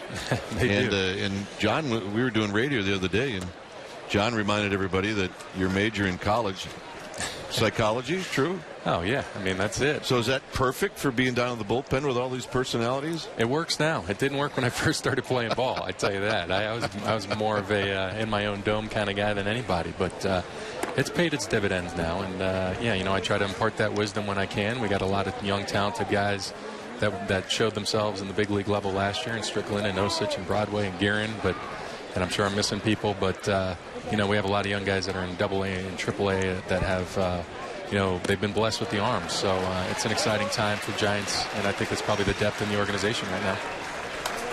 Well, this is your 19th spring. You've got 11 years at the big league level. That's a long time. That's a lot of pitches. You had to reinvent yourself. I mean, and you right now have more. As an active player, you have more World Series rings than anybody. Yeah, sorry about it. It's been a crazy road. It really has, and I'm getting up there in age, and I really look back and I just enjoy these moments, and I really enjoyed my time in San Francisco, and I've been blessed. I've been blessed to stay healthy, and that's really the biggest thing. You can have all the talent in the world, but you really just need to be able to stay on the field, and I think that's the one thing that I've been blessed to be able to do. And you're getting better. I know. How about that?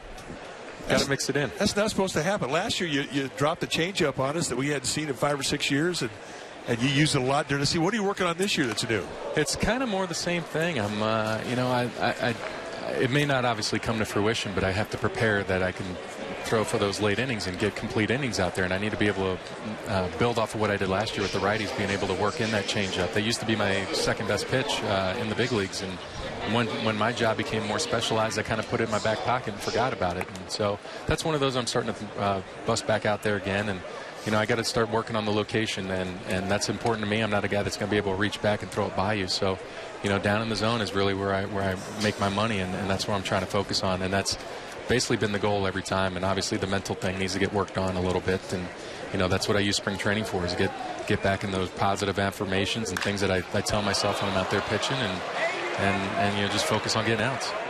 Deep to left. Williamson dropped it. And for whatever reason, Phillips decided not to run. He just looked in the Reds dugout and said, was there 2 outs? I forgot about the outs. Yeah. Good for us. Well, one last thing before we go is we're going to watch Mac Williamson, who's usually pretty sure-handed, does not be sure-handed here, is back right before the trading deadline in 2010. You got traded over here, and I'm wondering, there's no way you could have seen what was coming. But no. How much fun has that been for you? It's a bit of a flashback. It's funny that you brought that up. Now, Jonathan Sanchez was on the mound, and I had played with him the year prior in the WBC for Puerto Rico, and he told me I was just running in the outfield in Pittsburgh, and he was doing his conditioning as well, and he said, we're going to trade for you. And I think we had played a series.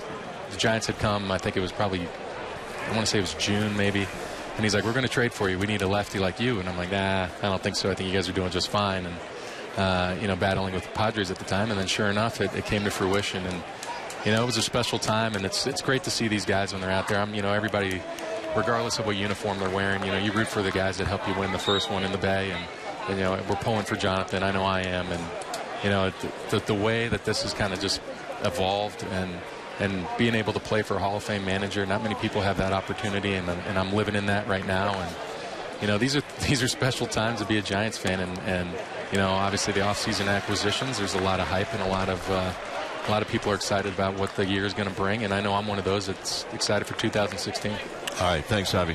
You got it. Javier Lopez, thumbs up on Javier Lopez. 1-2 to Ivan De Jesus. And that's in the dirt. I didn't want to ask Javier Lopez, thinking that an out was going to happen very quickly, but he moves to Atlanta with his wife and a couple of kids, and they live on the same street as Mark DeRosa and Ryan Vogelsong. How about that? Well, hey, they need one more guy, and they got their golf foursome. Yes, they do. 2 balls and 2 strikes. And this is chopped to Kelby Tomlinson, and that is going to end the inning. So Heston pitches through the air as we will head to the home half of the 5th. 5-4 Giants.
Hey, let's take a look at our McDonald's True Stories. We go back to last year, June 9th, when the rookie Chris Heston goes into the Big Apple and no hits the New York Mets, the National League champions.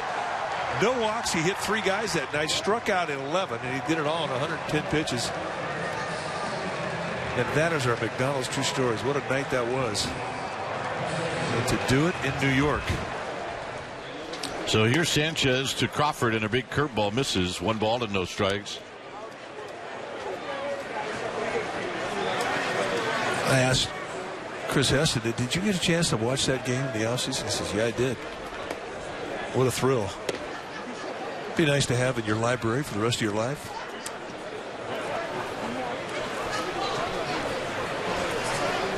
But you know what they say about no-hitters? They're like holes in one. I mean, you get the first one, you're lucky, right? Yep. If you get the second one, you're good. Did not shake Buster Posey off 1 time.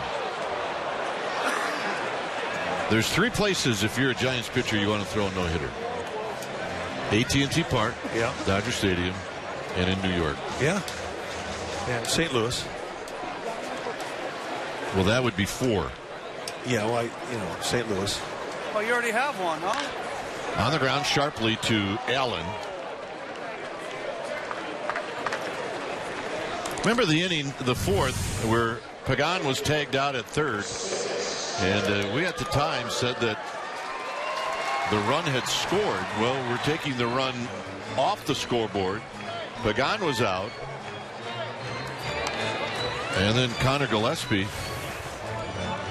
who I guess did not reach home plate before Pagan was tagged. So consequently, instead of 6-4, it's 5-4. He let up just about 20 feet from home plate, and it cost him. Parker's got a home run in this game, and he takes a called strike. Better to have a reminder like that to run through the plate in spring training than to have it happen during the regular season. And that's tapped foul. Gillespie, 28 years old. He's got 4 years, almost 4 years in the big leagues. That is something that is going to get pointed out by somebody on the bench, one of the coaches. And it is a bit embarrassing, but again, a reminder here in spring training goes unnoticed. In the regular season, it's a big deal. Driven to right, and it's caught by Winker. Another bullet off the bat of Jared Parker. Well, April is filled with great special events at Heritage Nights. Annual golf night is Friday, April 22nd. Special event ticket buyers receive a bobblehead of Hall of Fame golfer Julie Inkster. She is a gamer babe. Presented by Swinging Skirts LPGA Classic. 2 annual Heritage Nights. Irish Night t-shirt giveaway on April 25th. And Chinese Night Year of the Monkey bobblehead on Tuesday the 26th. Go to sfgiants.com/special events. Julie Inkster, one of our absolute favorites. Yeah, we had Julie in the booth and on our broadcast one night. And if I recall, she was better than both of us that night. What's new? She's a Bay Area kid and a hero. Blanco an RBI in the first. He's 0 for 2. Look out. 2 balls and no strikes.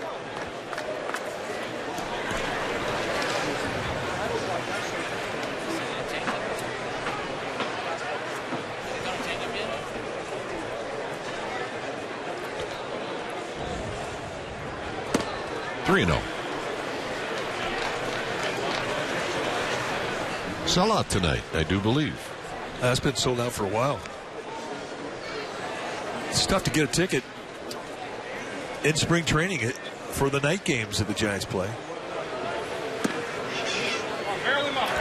Yeah, we talked to Bruce Bochy a little bit about the night games. I think there are 8 of them this spring. And I asked him, do you like them? And he said, yeah. He said, we got to get used to that.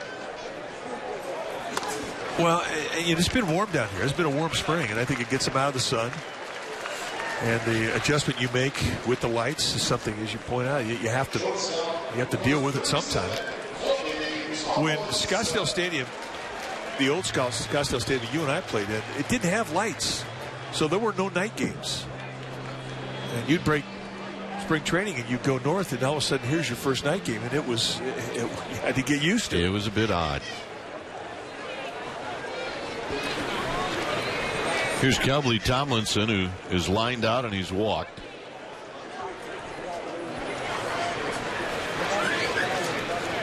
And he takes a wide strike, and it's no balls and 1 strike. This old ballpark used to look like a fort. There were no berms out in the outfield for fans to sit on. Scoreboard was not very big. It was no wooden park. Line drive, right field, base hit. Blanco down to second. And that'll bring up Connor Gillespie. Something we saw a lot of last year as Kelby Tomlinson was establishing himself at the big league level. Just a great, solid approach to right field. Well, here's the thing about Tomlinson, and I don't think the Giants had any questions about whether he could hit or not. They would like to see him, if he could play short. And he's played it 3 or 4 games, and he's really been terrific. I mean, that's what he signed as, and most of his minor league time was at the shortstop position. As a matter of fact, there are times this spring where he's looked more comfortable at short than he looked at second last year. He got to the big leagues last year and really was learning a lot about the second base position. Most of it around the pivot, turning the double play. Inside to Gillespie, 1 ball and no strikes. But everything that the Giants threw at him, he handled well. And, he's kind of a new age ball player where you're being asked to do everything. You got to play both sides of second base. You got to play corner infield positions, corner outfield positions. And I don't think they would hesitate to give him an assignment at center field because of his athleticism if they needed him to go and fill in for a game or two. And players today have to do that. 2 balls, no strikes.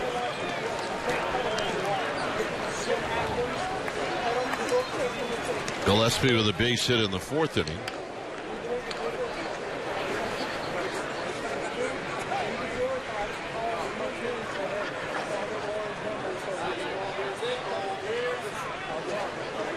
Two and 0 at the knees. 2 balls and 1 strike.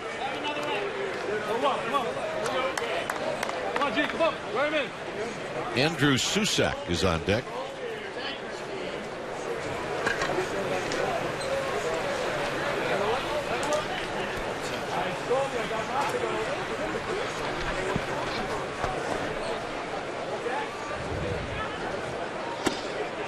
Three and 1. Marty Brenneman's here. Our old friend Marty Brenneman, Hall of Fame broadcaster with the Cincinnati Reds. You're around Marty, and I don't even know how many years it's been for Marty. About 100. But if you talk to him, he's as excited as the rookies that just go to their first big league game. He is. Center field. Gillespie's got a base hit. Here comes Blanco, and Blanco's going to score. Connor Gillespie with an RBI single. It's now 6-4. Yeah, 2-out knock.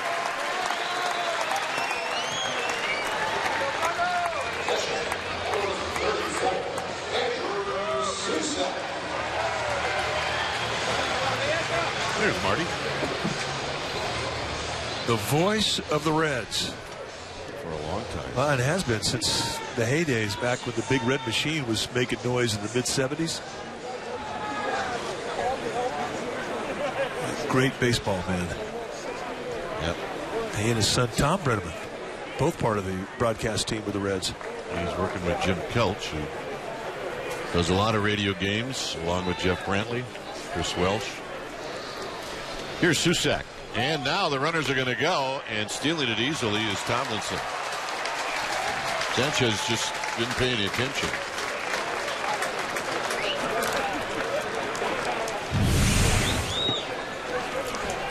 Take a look at the jump. I mean, that is an enormous 6-step jump.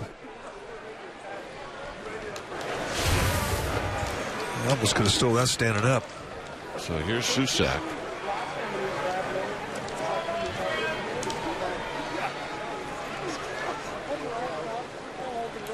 In the dirt to the backstop.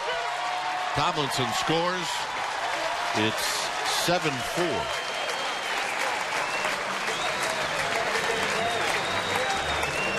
Man, this drive manager's crazy. Well, it'll drive a pitcher crazy as well.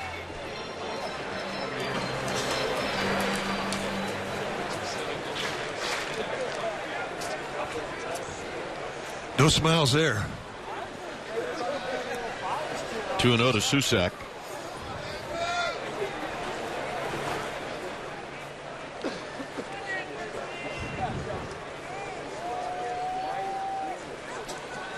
And it's outside, 3-0. Brian Price, the manager of the Reds, just gave the look that every manager gives when you have a run come across the plate. It's really a couple of unforced errors.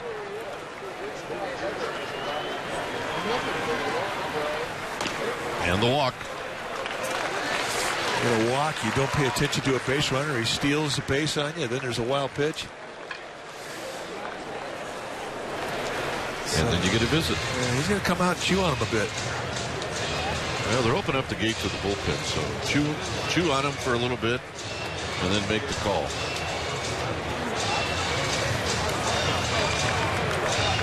So we're going to take a break. Sanchez departs. The Giants have scored twice this inning.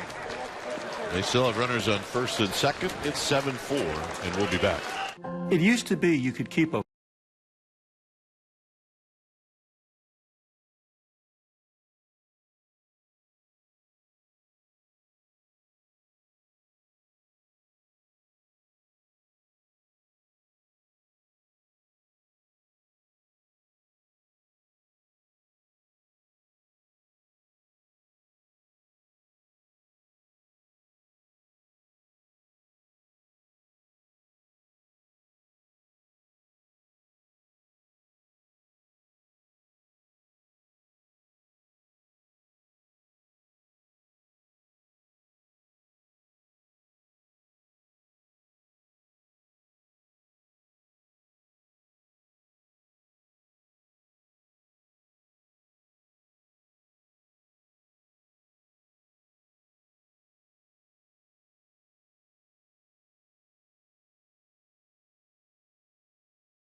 Moskowitz, aggressive, accessible, experienced tax lawyers. Call Moskowitz LLP at 888-TAX-DEAL. Here in Scottsdale, 7-4 Giants. Tony Zingrani is the new pitcher for the Reds. He is another left-hander, and he's pretty tough. Zingrani in his third year at the big league level. Did last year. 0-3 with a 5.67 ERA. We've seen Zingrani where he was absolutely lights out. Big guy, 6'4", 210-pounder. And when we've seen him, at times he'll pitch with just the fastball. It's low to mid-90s with the fastball with a lot of movement. A little second stage hop, especially above the belt. Got a slider and a curveball to go with it. So here's Grant Green.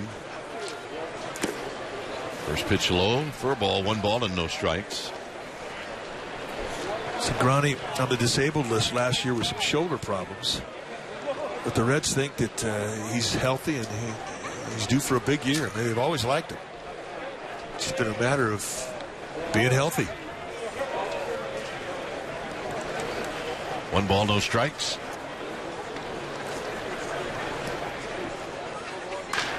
Line drive, fair ball down the right field line. Gillespie scores. Susak coming in. The throw's going to go to third, and not in time is sliding under the tag is Grant Green. A double, or make that a triple for Grant Green to knock in a pair.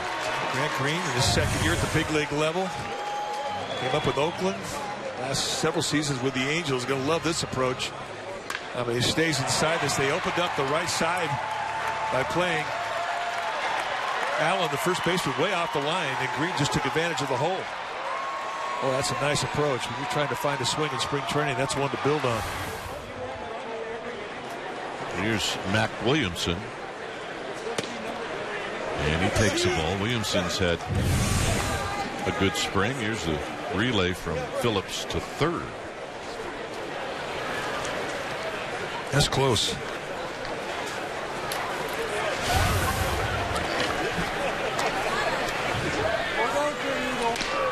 Williamson this spring is 5 for 12 with 2 home runs and 3 RBIs. See his numbers last year combined in AA and AAA.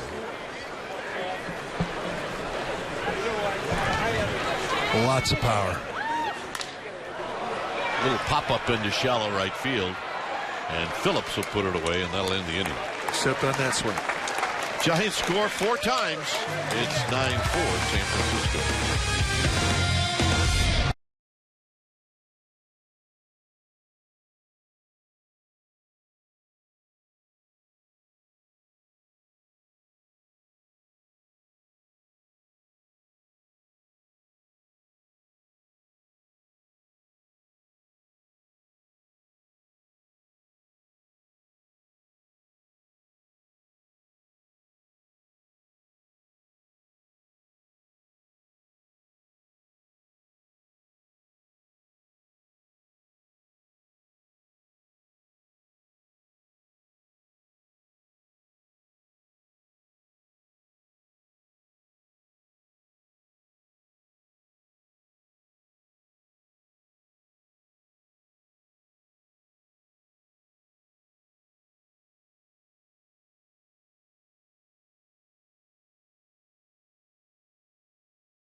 College nights at AT&T Parks. Each special event ticket package includes a game ticket and a co-branded SF College cap. Featured schools: Stanford, Cal, USF, San Francisco State, and St. Mary's. It was a hit last year. It's back again with a couple additions. Go to sfgiants.com/special events. That's, you can't buy those at the dugout store. No, those are very cool. I want to get that. I want to get that. I want to get that.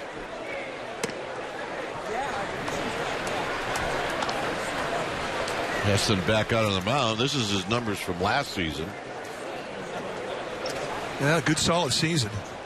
177 plus innings. And if you talk to him about him, he kind of ran out of gas at the end. First time you get into that 6th month of the season, as minor league seasons are 5 months long, I mean, it can wear on you. But nevertheless, you can't take away what he did. 12 wins, 3.95 ERA, no hitter. And he strikes out Brandon Allen, his second strikeout. And he has looked good tonight. Yeah, a couple strikeouts, a couple ground balls. When he's right, you're going to get a lot of ground balls. Plus, he pitched through an air, and that's something that absolutely puts a feather in your cap at any time of the season.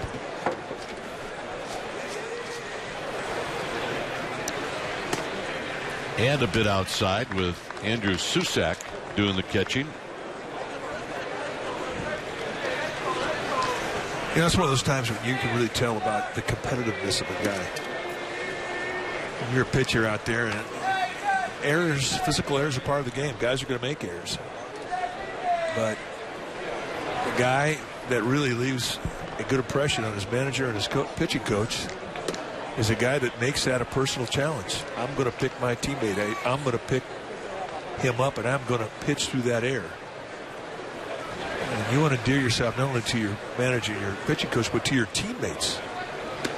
That's how you do it. And a 3-0 strike to Phillip Ervin, the designated hitter.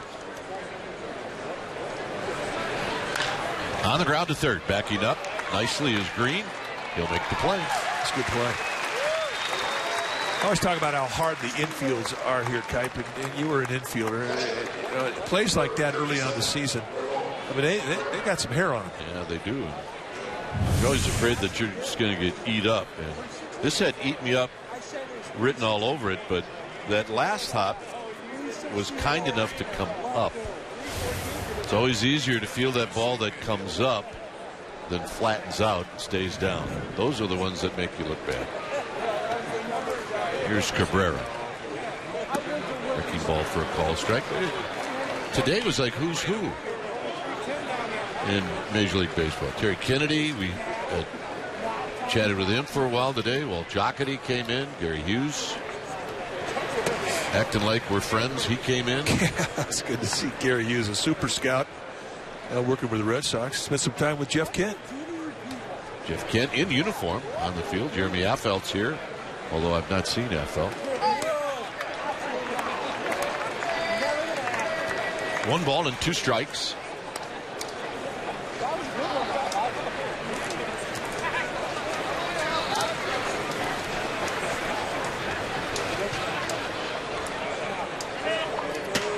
And now stepping out is Cabrera.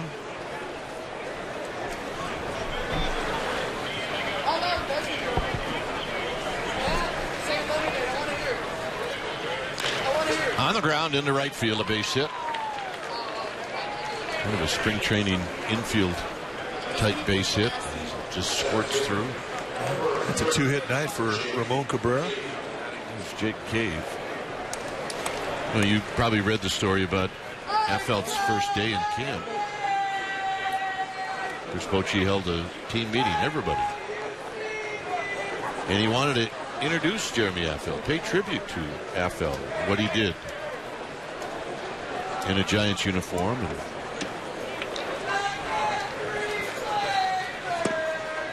And he introduced him as a World Series hero, 3 years. And he said, and here's a video, a montage of some of the great moments in his career. And everybody bit, including Affeld. They showed Scuds. They showed his at-bats. They showed Goldschmidt hitting a 590-foot home run where everybody in the Giants dugout went, ooh. And some of his defensive plays that were not so stellar. Where he wouldn't throw the ball overhand. And it was perfect. And that's something that Bruce Bochy came up with probably some night, late December, laying in bed, and just had a thought and started laughing. I got to do this. Made a few phone calls, pulled it off. I want to get I want to see if they'll give us the video. Let us show it. Yeah, it should be played. Of course, you know the thing about it is everybody that plays for 13 years like he did would have a tape like that. Of course. That'll end the inning. Gillespie to Heston. Giants are coming up. They lead in this one 9-4.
On CSN Bay Area is brought to you by Xfinity. X1 from Xfinity will change the way you experience TV. Here in Scottsdale, it's a 9-4 lead for the Giants.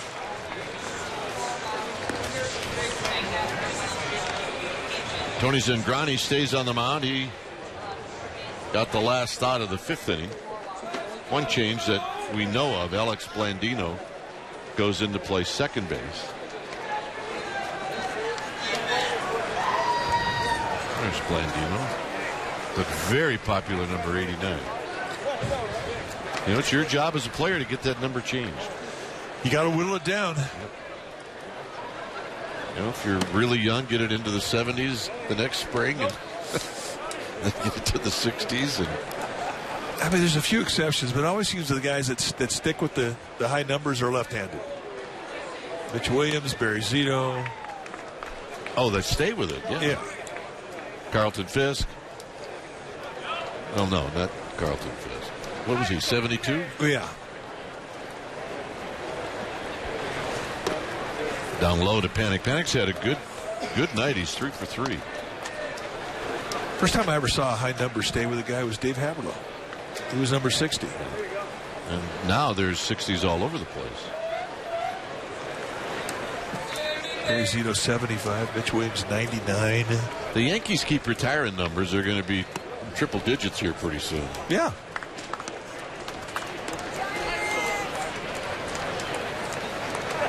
But it just gives you an idea of what type of franchise that's been. Panic on the ground. A big hop to Allen. 1 out.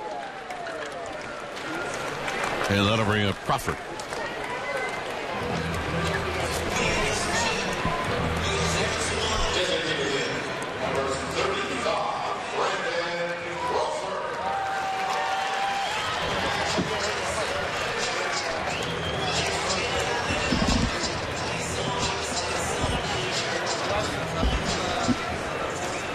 Here's Crawford. Crawford is walked. He's struck out. He's bounced out. With Jared Parker on deck. Giants with a 9-4 lead here in the 6th inning.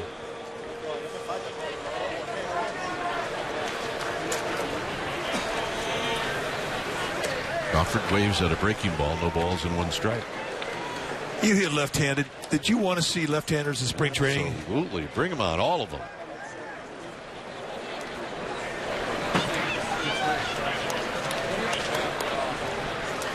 This is one thing in his career. I mean, he really turned his fate around against lefties. I mean, and he's one of the better left-handed hitters against lefties now. He is. And a lot of his success had to do with accepting that the guy was going to go away and taking that ball to left field. But it really developed a very strong front shoulder. And he actually hits lefties better than righties.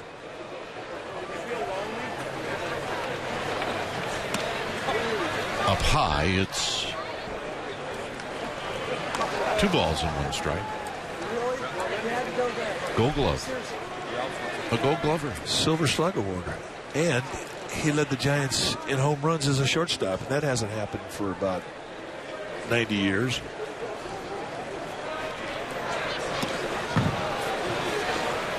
Three and 1.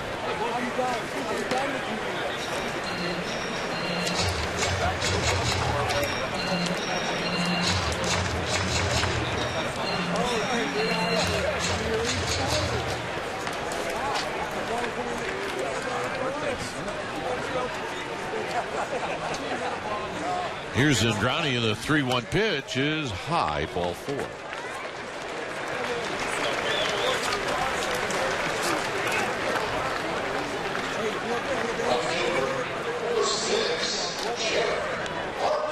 Here's Parker. Yeah, first Giants shortstop to lead his team in home runs of the season since 1905. So you were close. Bill Dallin did it, and he had 7. Okay. 7. Led the team. And maybe 6 of those didn't even go over the fence. There's Parker, who takes down low. Parker hit a home run in the 3rd. They had to bring the dead ball back. Yeah, I'm sure that was fun. Well. And a quick throw. That's a good move. Here's Parker's home run. He hit it out to right field.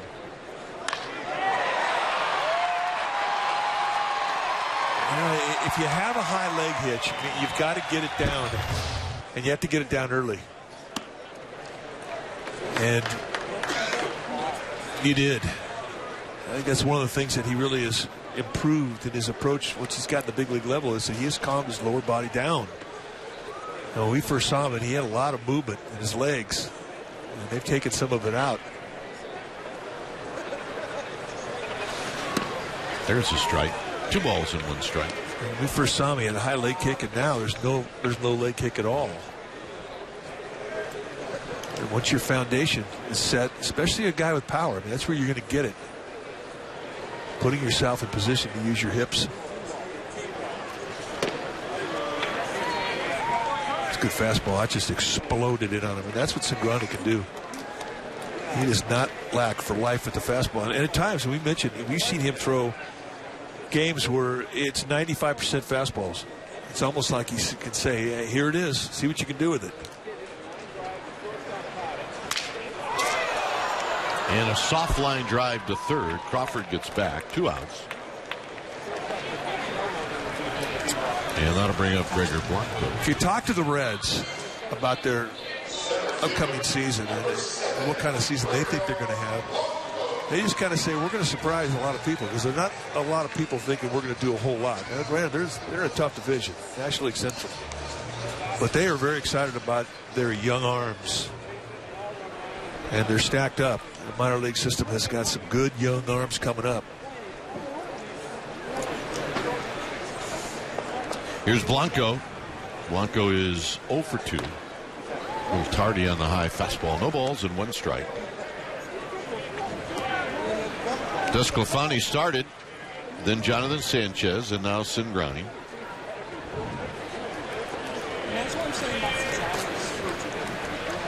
For the Giants, it's been Bumgarner, Lopez, and Heston as this is hit sharply to second. Blandino's going to throw him out, and that's going to end the inning. So we finished 6 innings here at Scottsdale Stadium. It remains 9-4 Giants.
Here in the 7th.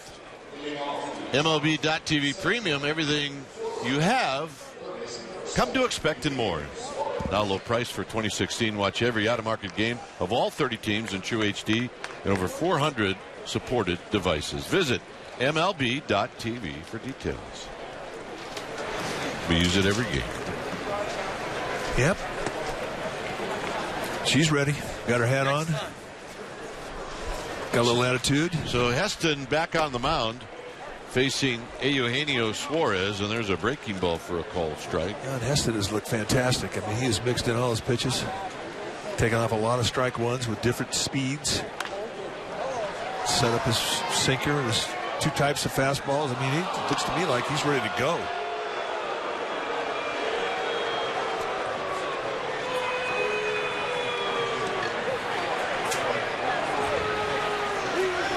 Juan Duran is on deck. Couple of changes for the Giants. And there's a line drive to right field. Ryan Lawless is there to keep it in front of him. He is one of the changes. Rondo Moreno is at second base. And Junior Arias is in center field.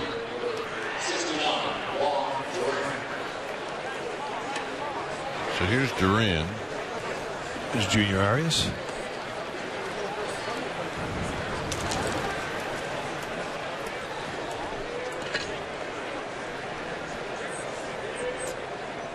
And the pitch to Duran is down low. 1 ball and no strikes. Always the test for a sinker ball when you have a runner at first base. Less than 2 outs. Can you get the ground ball to get that double play? Something Heston really did a great job of last year. In tight 2-0.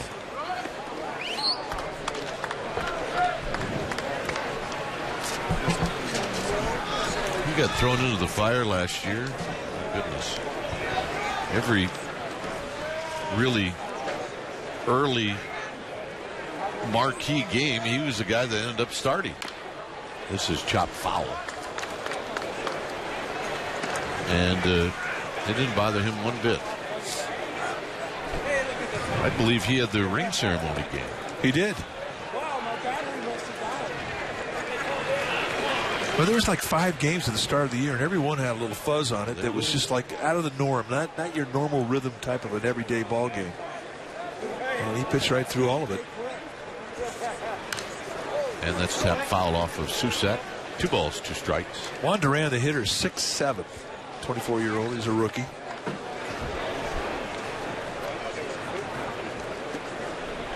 I mean, usually you see a guy get in that batter's box if he's 6'7", he's a pitcher. But this guy's got lots of power.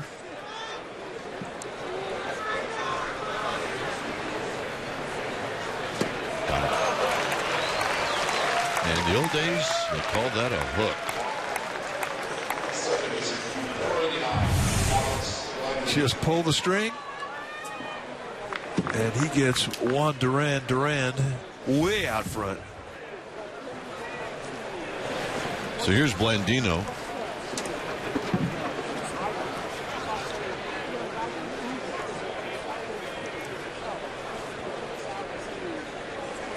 Blandino came in for Phillips.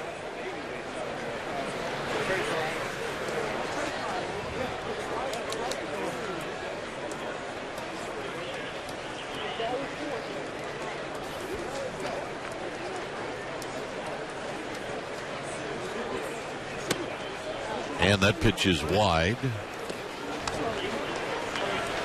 1 ball and no strikes. We're in the 7th inning. 9-4 Giants. Brandon Dixon is on deck. Talked about how tight the zone is for Rob Drake to play umpire, and it's been tight tonight.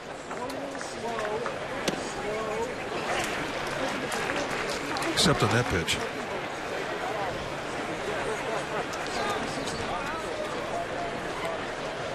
Do you ever want an umpire game behind the plate? I mean, just one. In the big leagues? Yeah. Especially a hard thrower. Somebody who's just got great stuff. Just to see it from an umpire's perspective. On the ground into right field, a base hit. So, Blandino with a hit. Well, I'll tell you this. I umpired a Little League game. Yeah? I'd rather umpire a big league game. Well, I agree with you. Strikes. You don't always get strikes in a Little League game. No, I'm talking about the fans. The parents can be hard on you now. Oh, my goodness. I mean, this is their kid that you're messing with. Yeah, I would have no problems umpiring in inning or 2. And he'd get back behind the plate right now. Here's Dixon.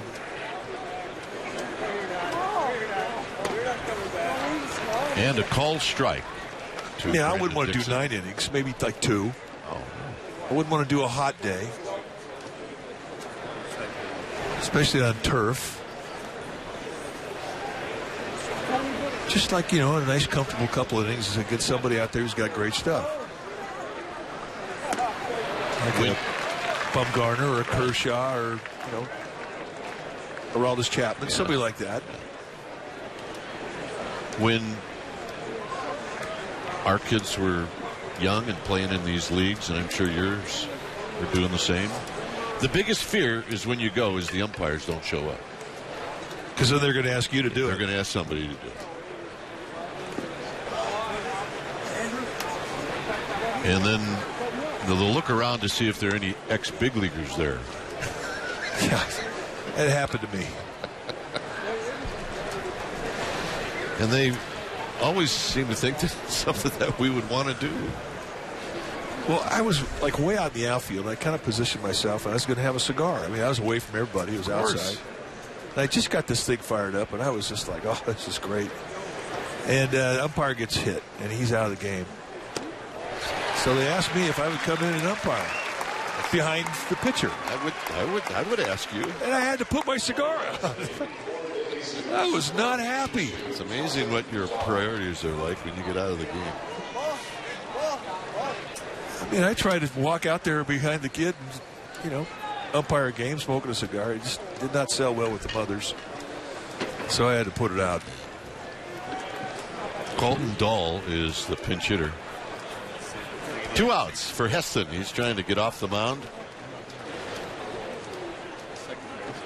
after allowing a couple of base hits here in the 7th.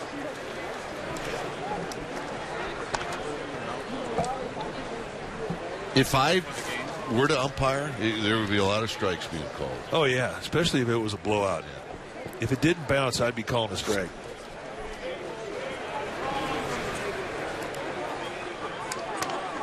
Out of play. In on the hands of Dahl, and it's 1 ball and 1 strike. But, look, we've seen that at the big league level. A second game with doubleheader, 11-1 ball game, getting that batter's box, the umpire tells you better be swinging. Yeah, as long as you know. Just don't surprise me. 1 ball and 1 strike. In tight, Heston almost nicked Dahl. It's 2 balls and a strike. A little fatigue there. Had a little shoulder fly over that front side. Last game of spring. Yeah. A lot of strikes. A lot of strikes. The last game, the Giants will play the A's before they head to Milwaukee. A lot of strikes. A lot of strikes. 5th inning of a game with rain coming. A lot of strikes. 2-2. Especially on getaway day. So if you're the umpire behind the plate, you've got the power to do that. Well, a young man that we really can't wait to see is warming up in the Giants bullpen. Derek Law. Donald Lutz is on deck. Heston steps off the slab, trying to get into the dugout here in the 7th inning.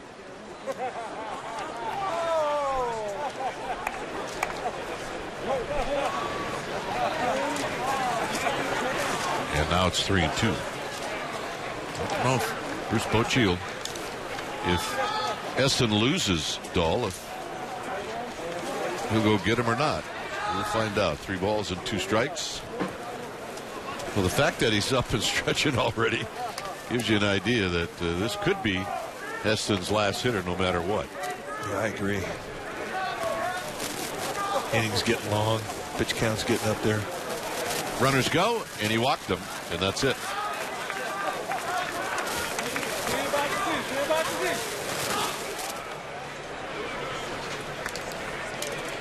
So the skipper's coming out.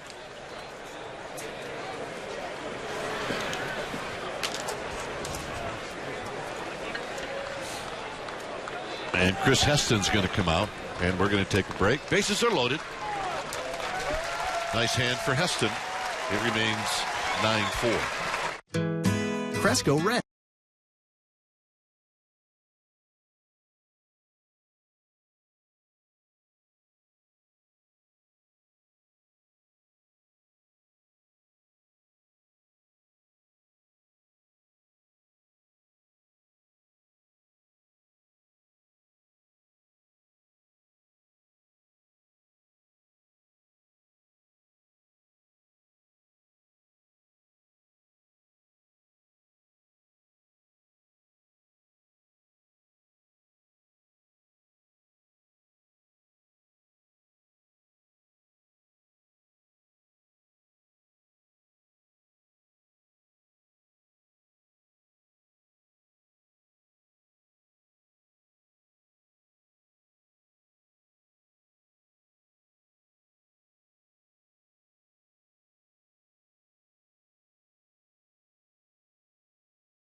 And he is a very interesting right-hander out on the mound.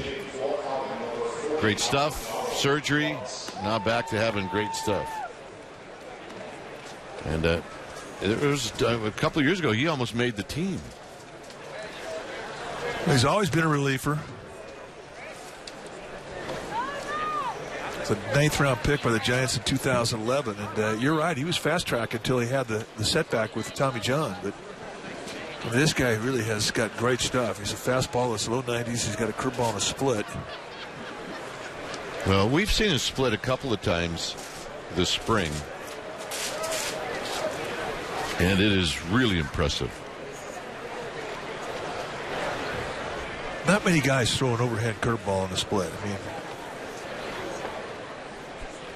this is Lutz.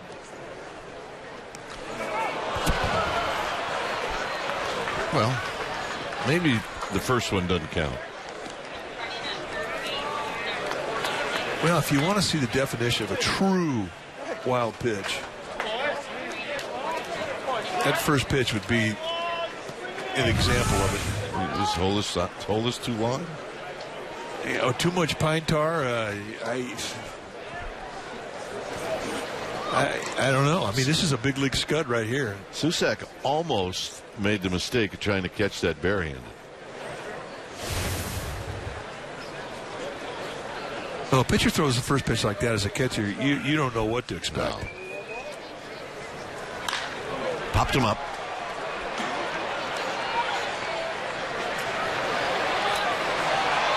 Saw that coming. And everybody is going to score. Arias, for whatever reason, never went after it. I don't know if you ever saw it. I mean, daytime we'd have an easy explanation. Arizona high sun sky here. Maybe just lights. I don't think he ever saw it. He never had a break on it. Thomason had no chance, and it was Mac Williamson who finally gave an effort to try and catch it from left field, but he was never in a great position to get to it either. So here's Irvin in a called strike.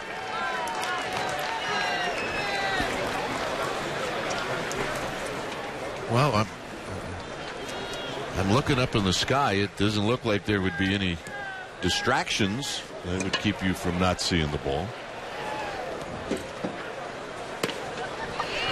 Well, we are looking at the light towers in the outfield, and they're not the greatest. Not what you're going to get back at AT&T. Still, no explanation. 0-2.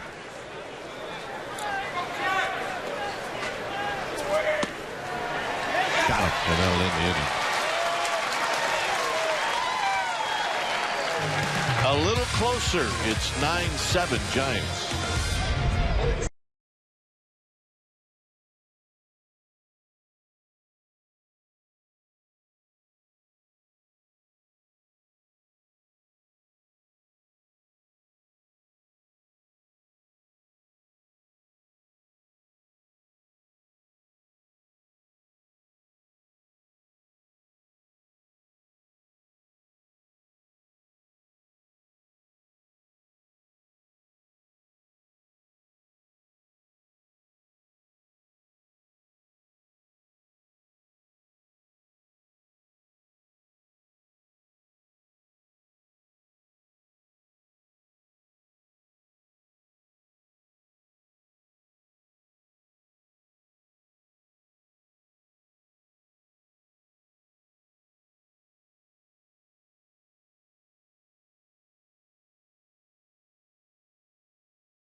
The Sportsnet Central update, the Raiders set to make a splash in free agency already. The team has reportedly come to agreements with one of the top offensive line targets, Kelechi Osemele, and linebacker targets, former Seahawk Bruce Irvin. Good start. Krug and Kuip, good to hear you again. Let's go back to you.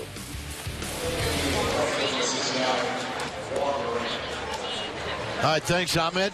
Here it's a 9-7 lead for the Giants.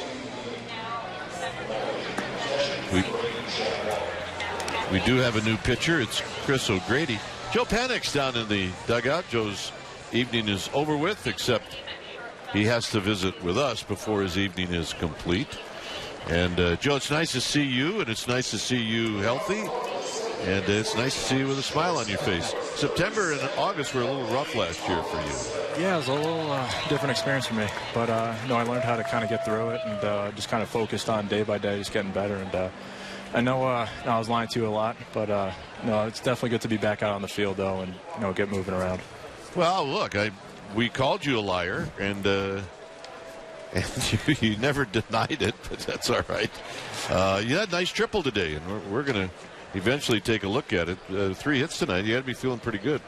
Yeah, first couple games out, I was kind of searching for my timing and rhythm at the plate. But the third game, I definitely kind of put some good swings on the ball. And even though there were outs, definitely kind of felt some progress. And I kind of knew I was starting to get everything back. And, that's what spring training is about. That's why we have these exhibition games. You're not going to come out the gate shooting right away. So definitely good to get those first couple games back under my feet again. And, tonight kind of, everything kind of came together. All right, Joe, you talk about timing and rhythm. When you're putting your swing together in spring training, how do you do it?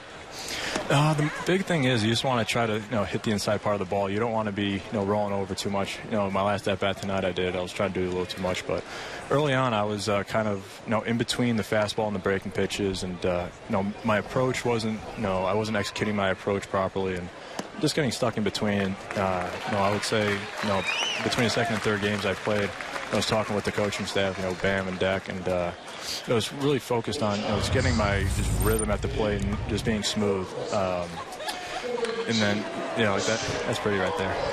But, that's honestly just trying to get everything back, the way, normally how I can swing. I thought one of the best swings you had tonight was the one you hit the ball foul. Yeah, after the first one, he kind of buzzed me a little bit. I kind of felt he was going to be missing arm side a little bit, so I was kind of looking back in there again. He got, threw it back in there and just kind of yanked it a little bit foul. But hopefully in a month or so that puppy stays fair. Here's Christian Arroyo, who is one of the top prospects, maybe the top prospect in the Giants organization, at least offensively. And he breaks down on a pitch down and in. Joe, be the analyst here. Talk about Christian Arroyo's swing. What is it about him that you like? Very simple. I mean, he puts consistent contact, hard contact on the ball.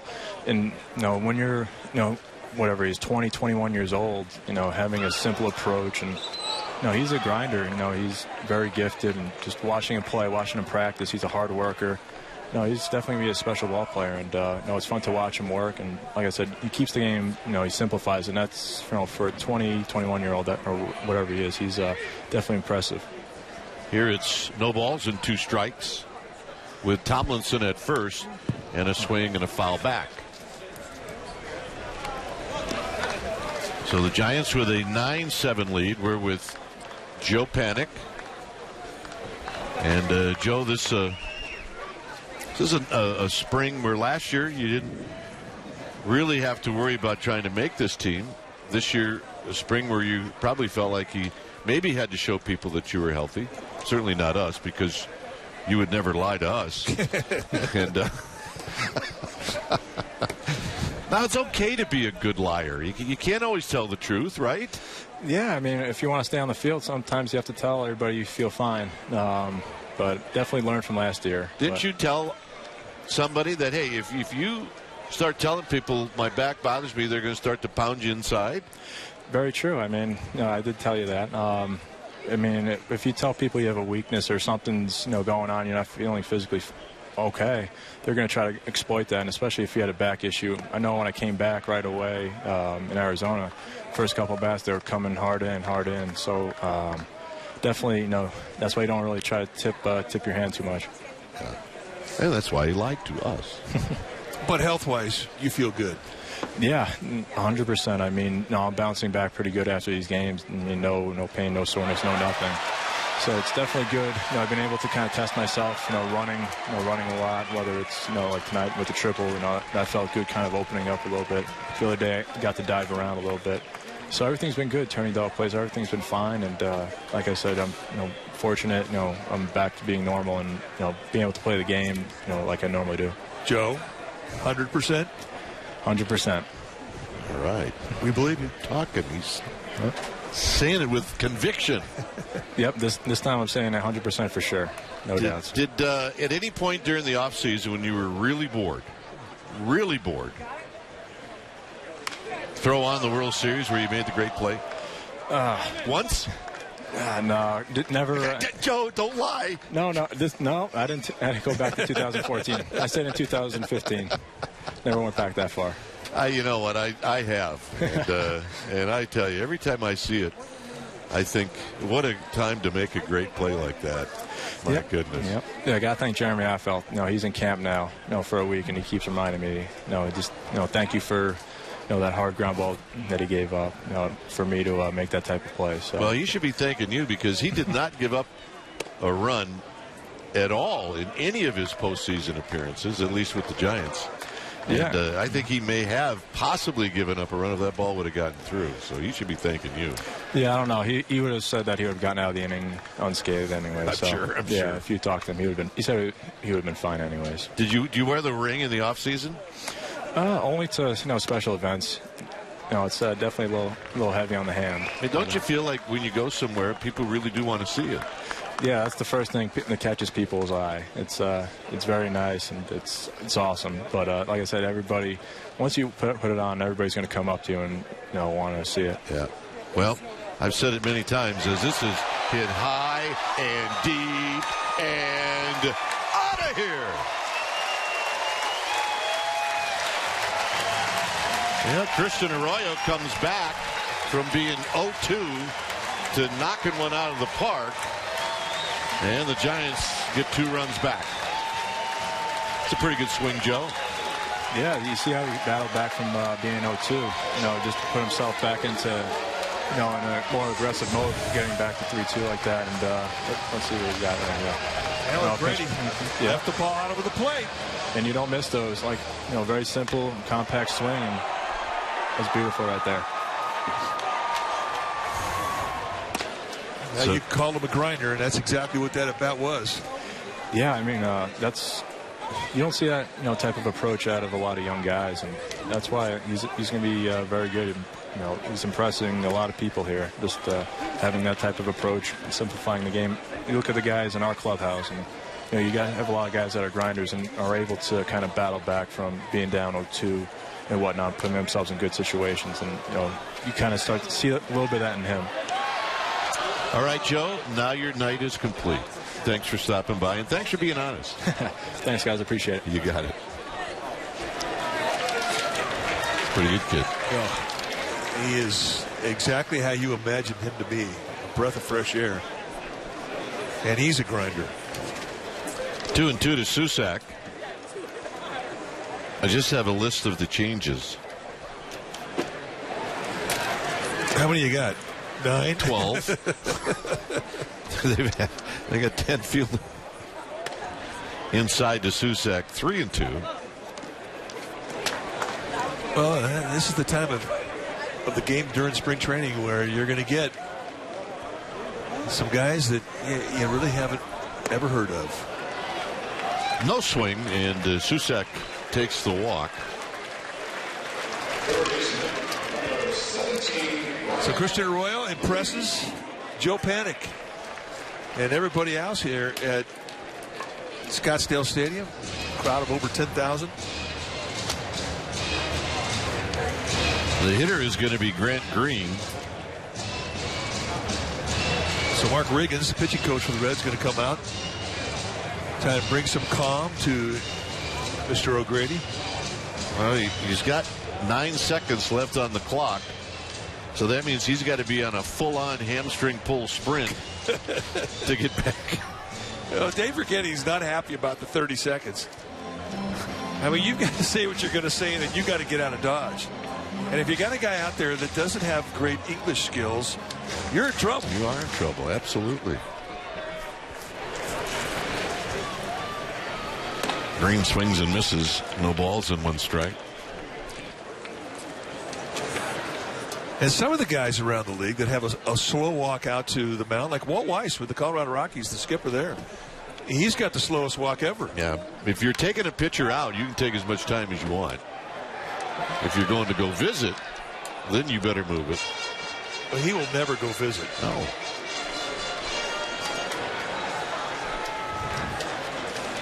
But there's some pitching coaches now they don't have a lot of giddy-up left. Swing and a miss by Green. He's retired. 1 out. So Grady gets the first out. And here's Mac Williamson.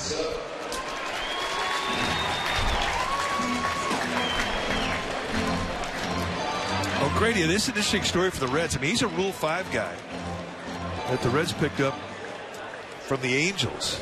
And he has to make this team or get offered back to the Angels.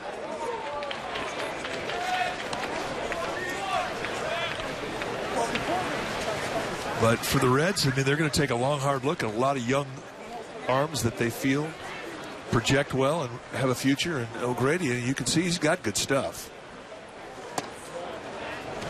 Fastball, curveball, slider guy. We haven't seen a changeup. Didn't throw any warming up. As we mentioned, he is a rookie. No time at the big league level. Last year, played a little bit AAA level. Most of the time in AA in Arkansas. Smoked fair down the third base line. Susac is going to be waved in by Roberto Kelly. Susac is going to score, and Williamson's got a double and an RBI, so he continues his hot hitting this spring.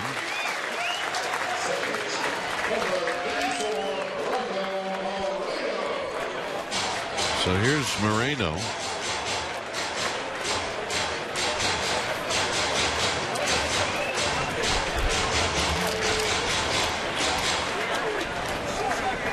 Moreno is batting in the spot where Joe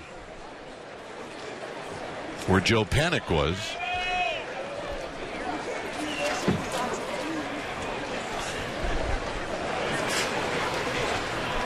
Hak-Ju Lee is on deck as there's a breaking ball to Moreno, and it's down low. It's a 12-7 lead for the Giants with 1 out here in the 7th. And it's low 2-0.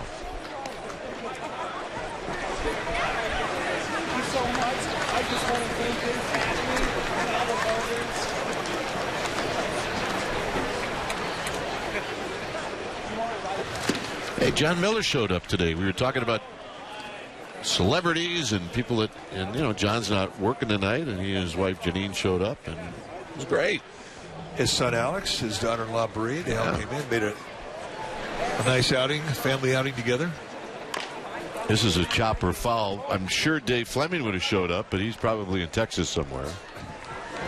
But he's listening right now. And we'll get a chance to see Dave this Sunday. He'll be coming in yes, doing you a will. radio game with John and I on KNBR. Well, John comes down here, basically lives the whole month. He loves it. 2 balls, 2 strikes.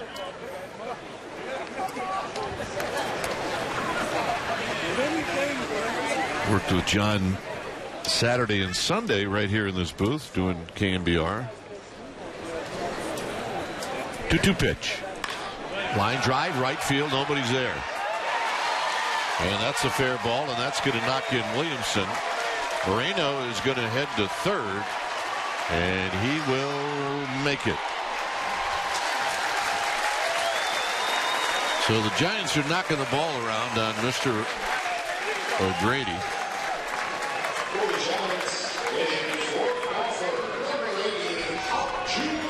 It's the 3rd extra base hit in the inning. And that's going to be the end for Chris O'Grady. Yeah, they're not going to let a young arm like that get beat around anymore. But that will definitely be a story to watch the rest of the spring for the Reds. Bullpen action now for the Reds. We'll be back. 13-7 Giants.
Giants. New pitcher is Carlos Contreras.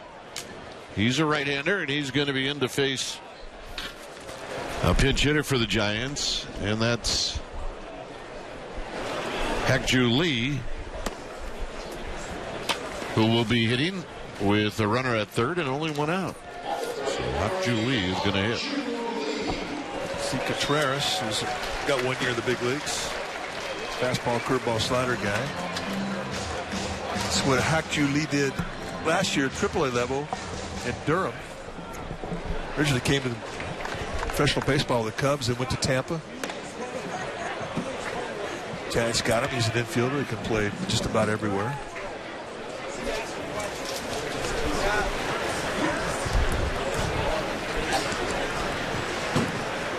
Infield is in, and this is looped into right, and that's going to be a base hit. So coming in to score is Moreno, and that makes it 14-7. Well, if you like offense, this has been the place to be tonight. Here's Lawless.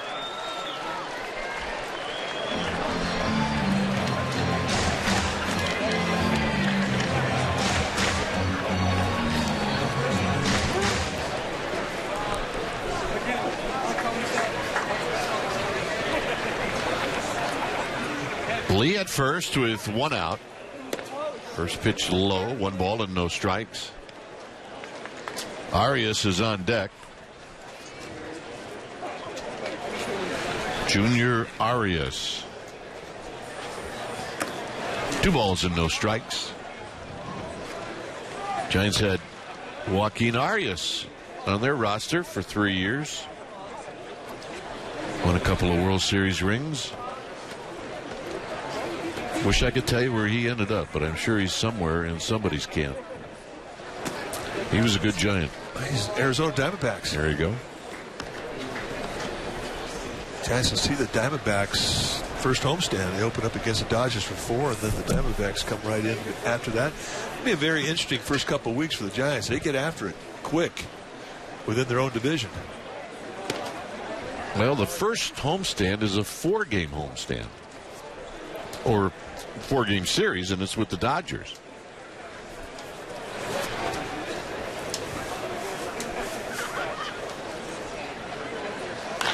Popped up.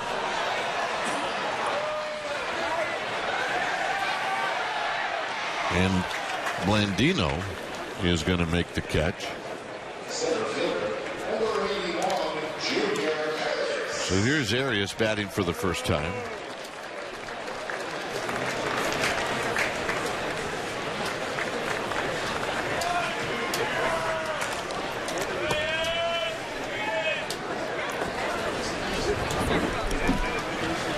Kelby Tomlinson is on deck.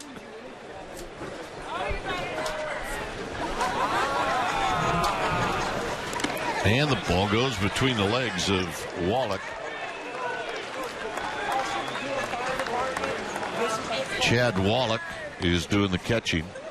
Chad Wallach, the son of Tim Wallach, who was the bench coach with the Dodgers last year, now has moved on with Don Mattingly, and now the bench coach of the Miami Marlins. Chad Wallach's a big fella, 6'3", about 240. Bigger than his dad. And a call strike.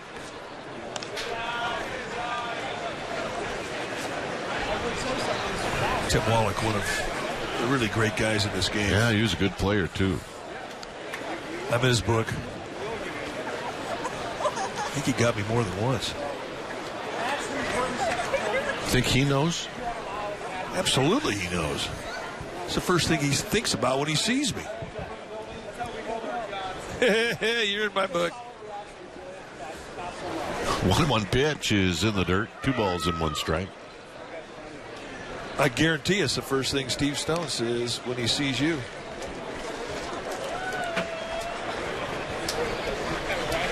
I'm thinking, Mike, that he thinks some other things. Very unkind things. Oh, you almost got him twice. Very unkind thing. 2-1 pitch. And a strike, 2-2. For the Giants, this has been a 5-run 7th inning. And a 4-run 5th inning.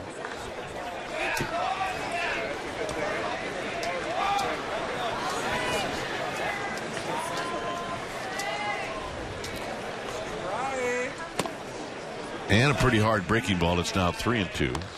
But, I mean, I gave him 196 home runs, so there's a lot of guys that say that.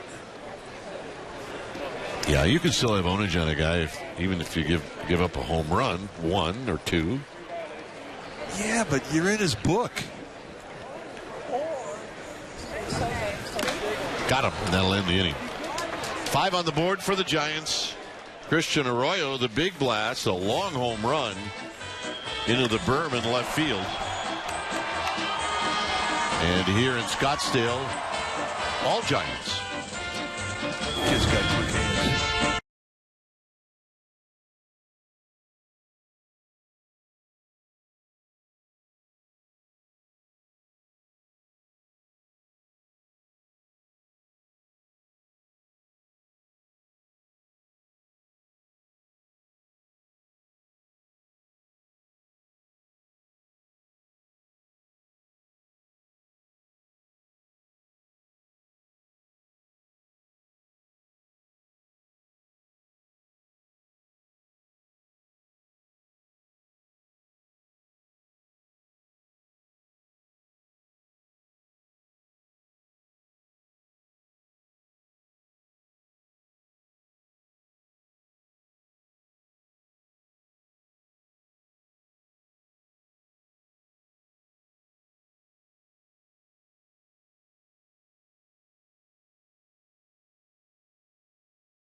Summary is brought to you by your local Toyota dealers. Tonight it has been a slugfest. Lots of offense. For the Giants, 14 runs and 13 hits. The Reds, 7 runs and 11 hits. For Madison Bumgarner started this ball game. 3 innings, solid, despite the 5 runs and the 3 earned runs. Made some nice adjustments as the night wore on. Joe Panik got his first couple hits. In fact, he got 3 tonight. And Christian Arroyo, a 2-run shot that impressed everybody in a 2-strike count. That is our Toyota game summary. It's brought to you by your local Toyota dealer. Here's Wallach facing Chris Osich.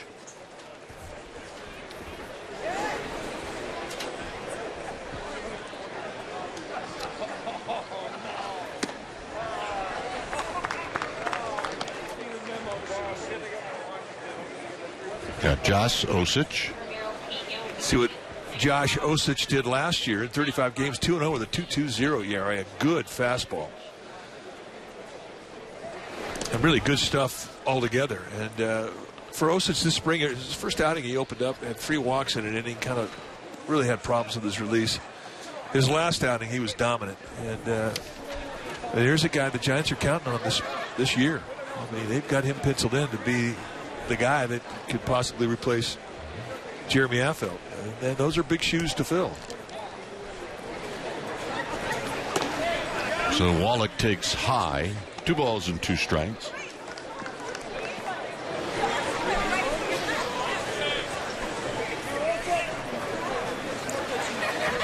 It's a good, healthy fastball from Osich last year, mid to high 90s consistently. And a good, hard slider. That one at 88 miles per hour. The first time we saw that, I'll never forget it, we looked at each other going, where's this guy been? And where he's been is he's gone through a lot of really big injuries in his career. Last year, first time he ever really got healthy, and he really put up a great run to the big leagues. And when he got to the big leagues, as you saw, 35 outings, and they were good. The ERA in the 2s. Here's Bryson Smith, who lines this one into right field for a base hit. And the story bears repeating about how Osich, because of the injuries that he had in his career, became discouraged. And he and his wife at one point said, you know what, we're gonna give it one more shot, one more year, see how we do it. And last year, started out in Double-A, went to Richmond, Sacramento Triple-A level, and got to the big leagues and dealt. So you wanted to be a park ranger.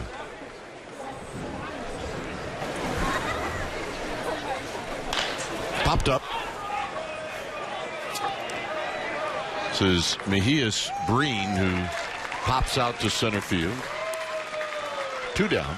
I think that'd be a good job.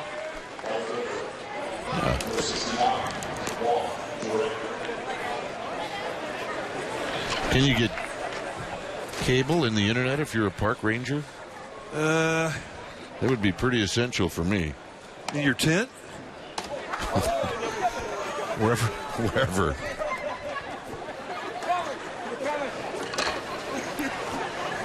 Wherever park rangers live. Here's Duran.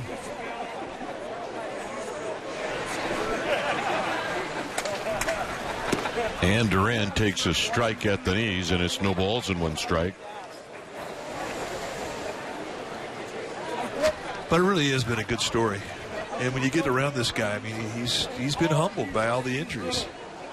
And he just basically says, you know, one day at a time. I don't know what's going to happen. I'm just going to enjoy it, go hard. Swing and a miss. Nothing in 2.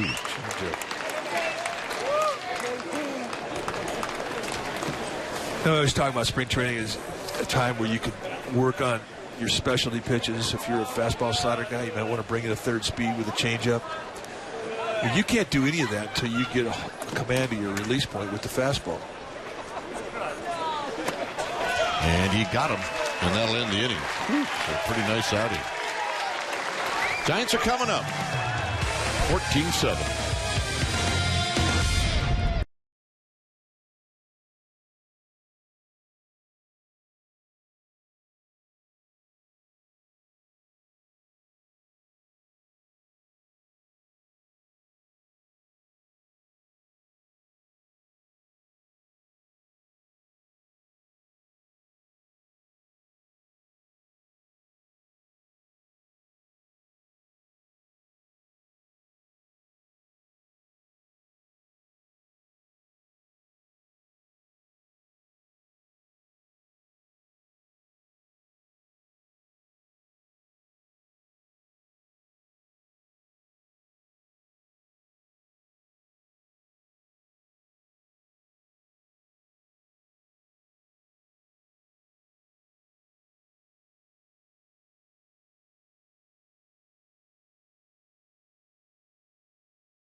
Here at Comcast Sportsnet Bay Area, in-depth sports news for the Bay Area fan. Tonight, Giants Confidential, all about Matt Duffy, the latest on the 49ers and the Raiders free agent news, and the Warriors look ahead. All that and more on the Hyundai Sportsnet Central right after the game. Here's Romero Pena to lead things off, and he's going to take a strike on the outside corner. Facing Contreras, who stays into the game after recording the last out.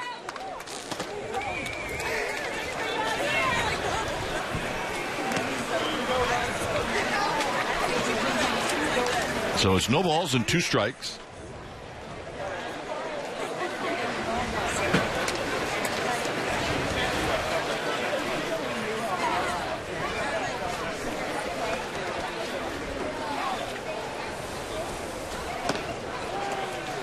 Wow.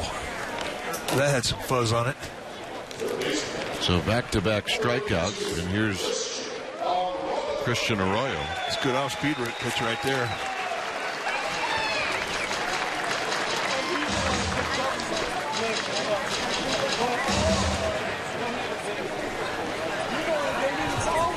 Arroyo hit his first home run of the spring in the 7th inning.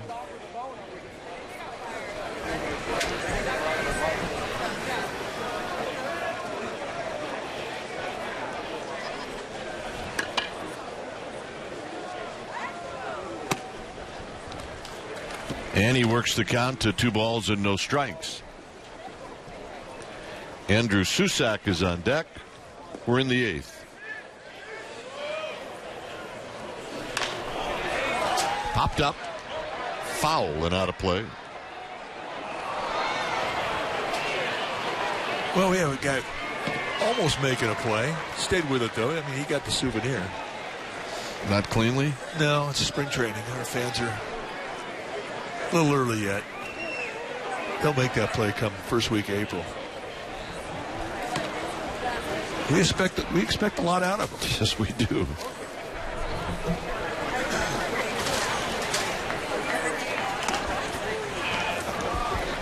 So it's 3-1 to Arroyo. Here's your opportunity to really cheat. You're looking at a 3-1 count. You're looking for something hard, something middle in. Bang. Quick hands. Boy, he's got quick hands. You know, it's great. When we first heard about this kid, you ask about the guys who've been watching him play, guys who played with him through the minor leagues, guys who have seen him here in camp, and the scouts that have seen him. Terry Kennedy, for one. I mean, Kennedy's been around a long time. And he said, you watch him above the belt, up around the letters, and he'll remind you of Jeff Kent, the quickness of his hands. And he's had 2 opportunities tonight to beat high pitches, and he's crushed them both. So here's Susac. Well, what Christian Arroyo will do is, and whether it's this year or next year, if he continues to do what he's doing, is he will force the Giants to do something to get him into the lineup. And this is what it looks from the side. 3-1 count. And that's not a big swing. No, it's not. And, you know, you listen to Joe Panik talking about him and say he was a grinder. But hand quickness is something you can develop to a point, but you have to be blessed with it. And for Terry Kennedy, who is a seasoned pair of eyes, for him to compare him to Jeff Kent, who we believe should be in the Hall of Fame someday, I mean, that's quite a compliment, especially to a young hitter, just 20 years old. Look out. Backing Susac off the plate, 3 balls and 1 strike. Ryder Jones is on deck.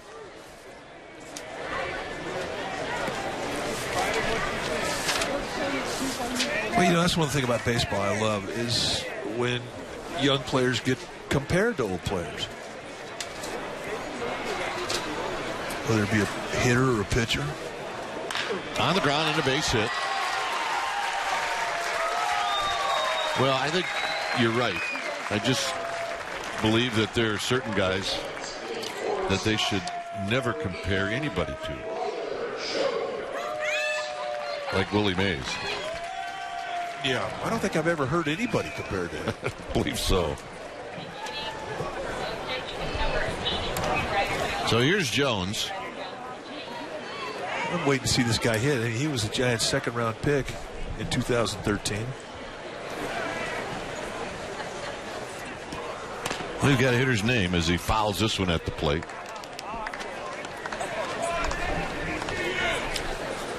.6'3". 6'3", 215. I mean, he's still a puppy. He's 21 years old. He won't turn 22 till June. Signed out of High School, Watauga High School in Boone, North Carolina. Howdy. No balls and 1 strike. In the dirt. Wallach with the block. Last year in San Jose, Ryder Jones hit 268, 6 home runs, 47 RBIs.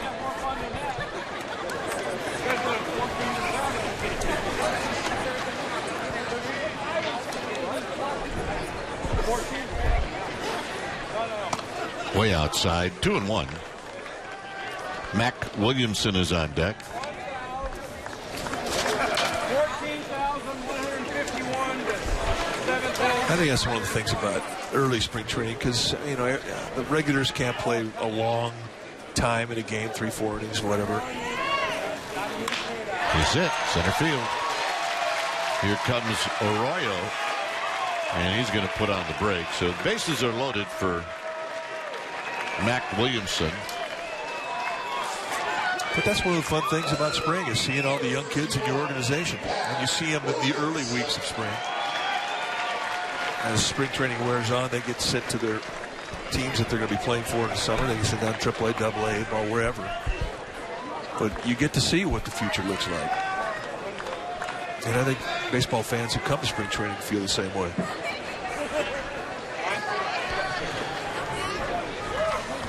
Williamson is 1 for 2. He doubled in a run in the 7th. And here he takes low and away, 1 ball and no strikes. And this is one of the guys that everybody's talking about.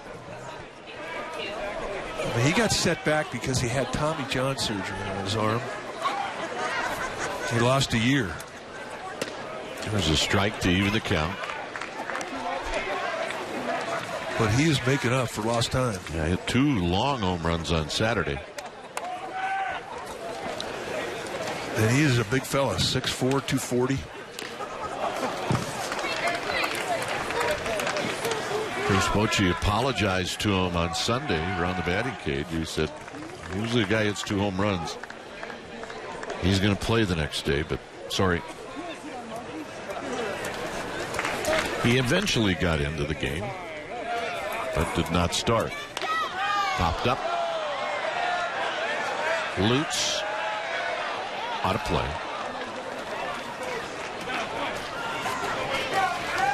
We have a winner. There you go. Handed it to a kid. It's a good man, good fan. I mean, I'm sure he would have liked it, but he's not going to take it to bed. That kid is. Good fan. 1-2 pitch. Look out. 2-2.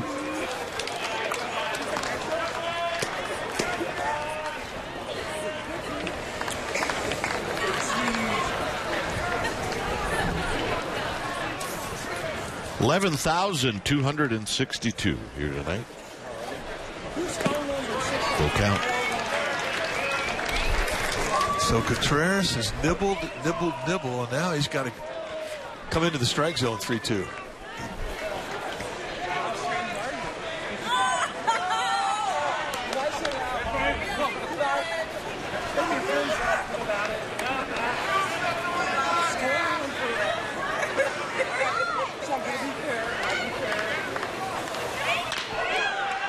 Into right field. Cut off by Blandino. Williamson is thrown out.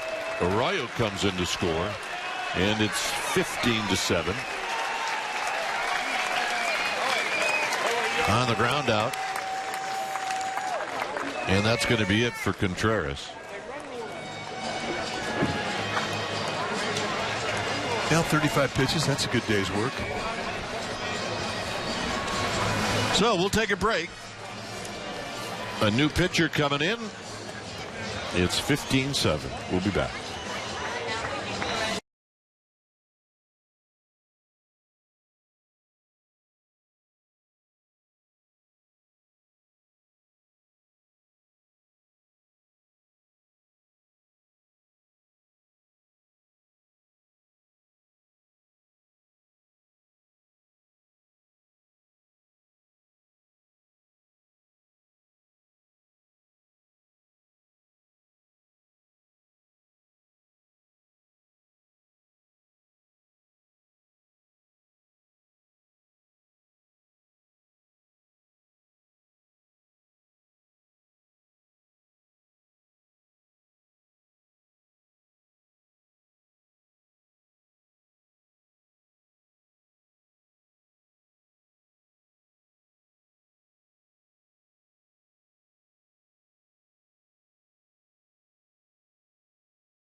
Now the Warriors face Gordon Hayward and the Jazz, who are battling for a playoff spot. Complete pre- and post-game coverage. Plus, log on to csnbarea.com for Warriors insider Monty Poole. Available to stream live on csnbarea.com and NBC Live Extra. I remember when Monty Poole actually cared about other sports. Oh, yeah. He's a basketball guy and could care less about anything else going on around him. Makes no apologies about it. And he doesn't make any apologies. He doesn't. Specialist. Monty Poole, specialist. Greg Papa, he bounces around, right? Yeah. Gary St. Jean, specialist. Specialist. Oh.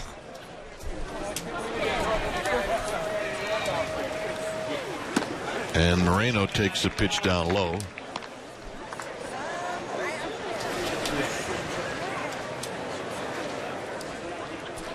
Fitz and Jim. Well, Jim, specialist. Fitz, he'll bounce around. Bounces around. And he and JB are killing it right now. It's fun to watch.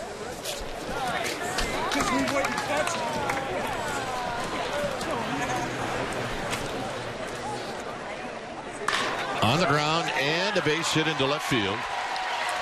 That's going to knock in Susac. Nice opposite field at bat. I mean, those are the at-bats right there. I mean, right now, you heard Joe Panik talk about hitting the inside of the ball. And that's simply, if you're hitting from the left side, you imagine hitting the side of the ball that's pointing towards first base, staying inside it. This is exactly what this is, going the opposite way. And so tomorrow, Bam Bam Mullins, he is going to be a happy boy, because there's been a lot of that approach tonight from these Giants hitters, especially the young ones. Here's Lee, who takes a call strike.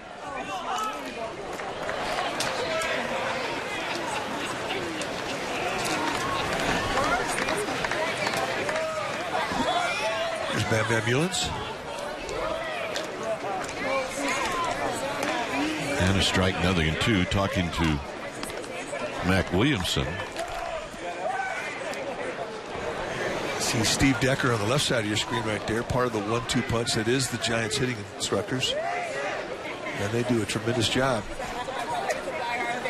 And I think the thing that is so important to emphasize is the consistency of the approach that Giants hitters have, not just at the big league level, but when they get into the lower levels. And there's consistency in it. Rookie league, A-ball, AA, AAA, all the way up. And it's about approach. It's about a style of hitting.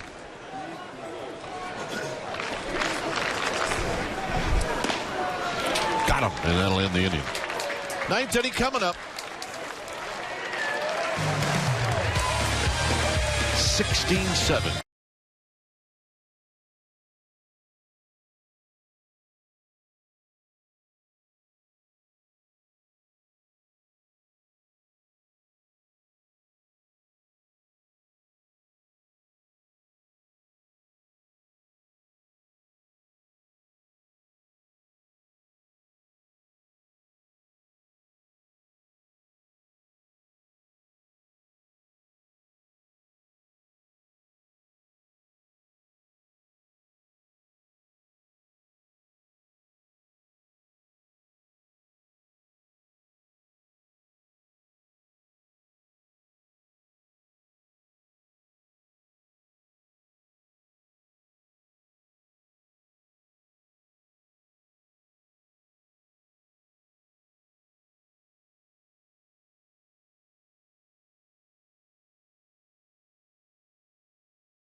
Giants, and the new pitcher for the Giants is George Contos. So Contos is going to try to get the last 3 outs in this game. Take a look at the numbers last year for Contos. 73 games, 4-4 with a 2.33 ERA. He was spectacular. Just for 12 walks with 44 strikeouts, only 57 hits allowed. And I mean, he really elevated his game. And the way he did it was he started adding more pitches. Originally signed, and he was a starter early in his career with a 4-pitch repertoire. When he got to the big leagues as a reliever, he kind of got into a 2-pitch thing, a fastball and more sliders than anything. But now you watch him throw fastballs, curveballs, sliders, changeups, the same thing he threw early in his career, and it absolutely turned him around. 3-year veteran. This is Blandino, who swings and misses, and it's 0-2.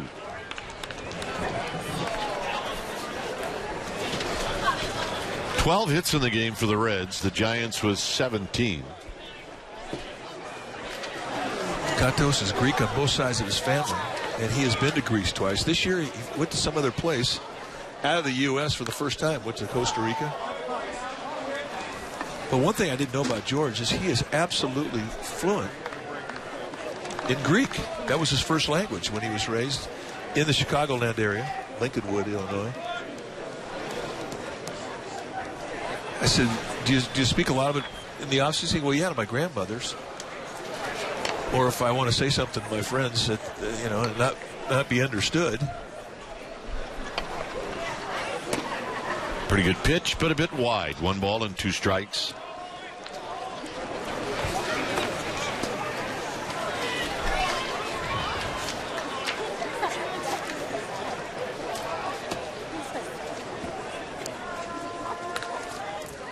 Contos looking into Andrew Susac and the 1-2. Hit up the middle, and Contos tried to slow it down by knocking it down, and that's a base hit. And that'll bring to the plate Dixon. Brandon Dixon.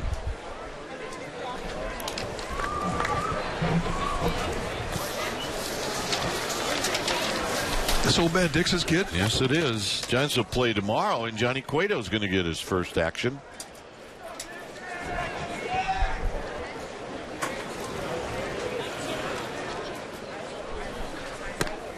Giants will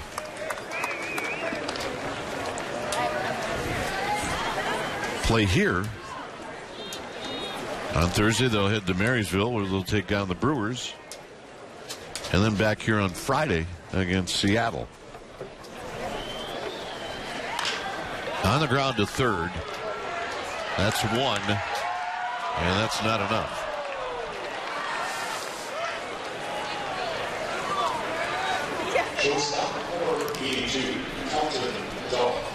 So here's Dahl. Giants will have an exhibition game this year in Sacramento before they take on the A's for 3 games for the Bay Bridge Series. Giants will play in Sacramento on March 30th.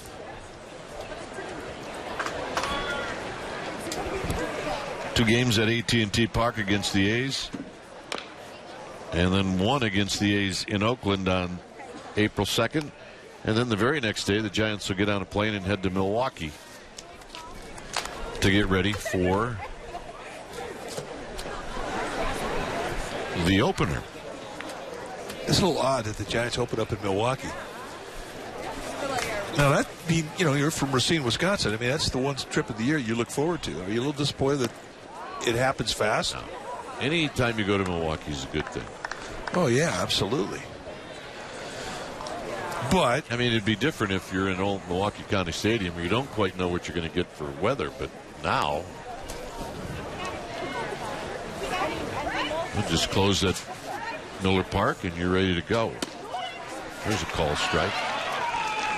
I always look at the schedule. As you go back east, I always look and see how many dome fields we go to that are on getaway day. Yeah, it's true. Because that's a good thing. Giants will have 2-day games and 1-night game in that series. The opener, night game, and then getaway day. And then the Giants will open up against the Dodgers at home.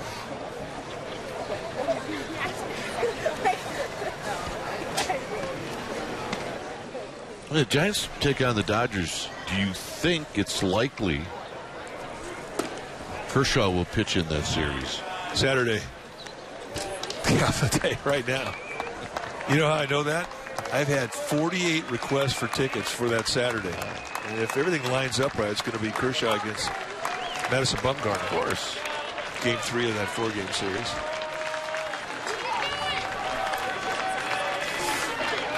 Three-two pitch. Tap to third. Arroyo on to first to get the out. 2 down. Nice play. Randino moves to second. Or check that. Dixon moves to second.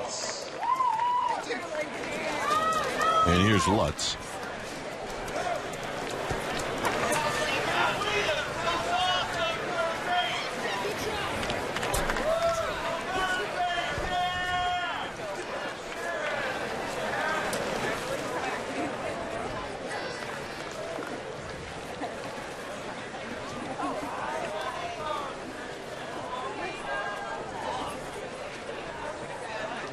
Lutz, powerful looking left-handed hitter.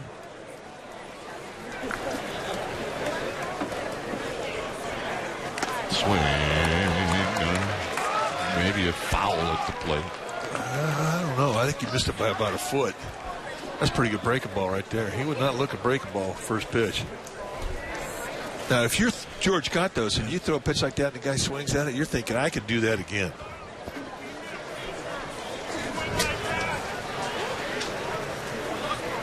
So 0-1 to Lutz with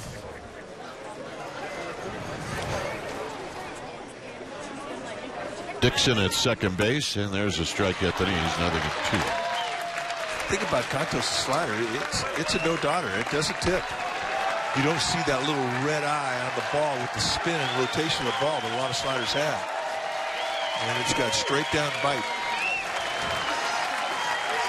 And you can see why he fell in love with it. And now he enhances it by using other pitches. But still, when he gets into the 2-strike situation, he likes to use it as a kill pitch.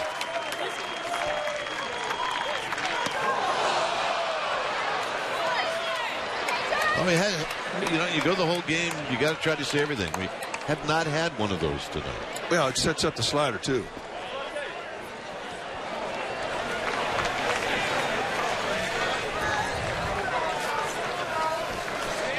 So Contos rubbing up a new baseball.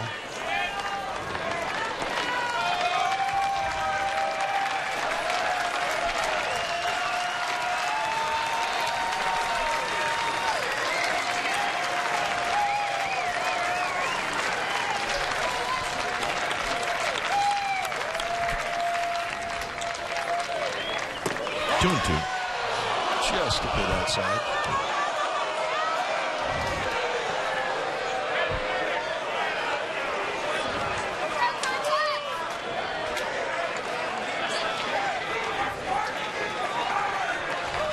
For Contos, this will be pitch number 18. In the inning, 2 balls, 2 strikes.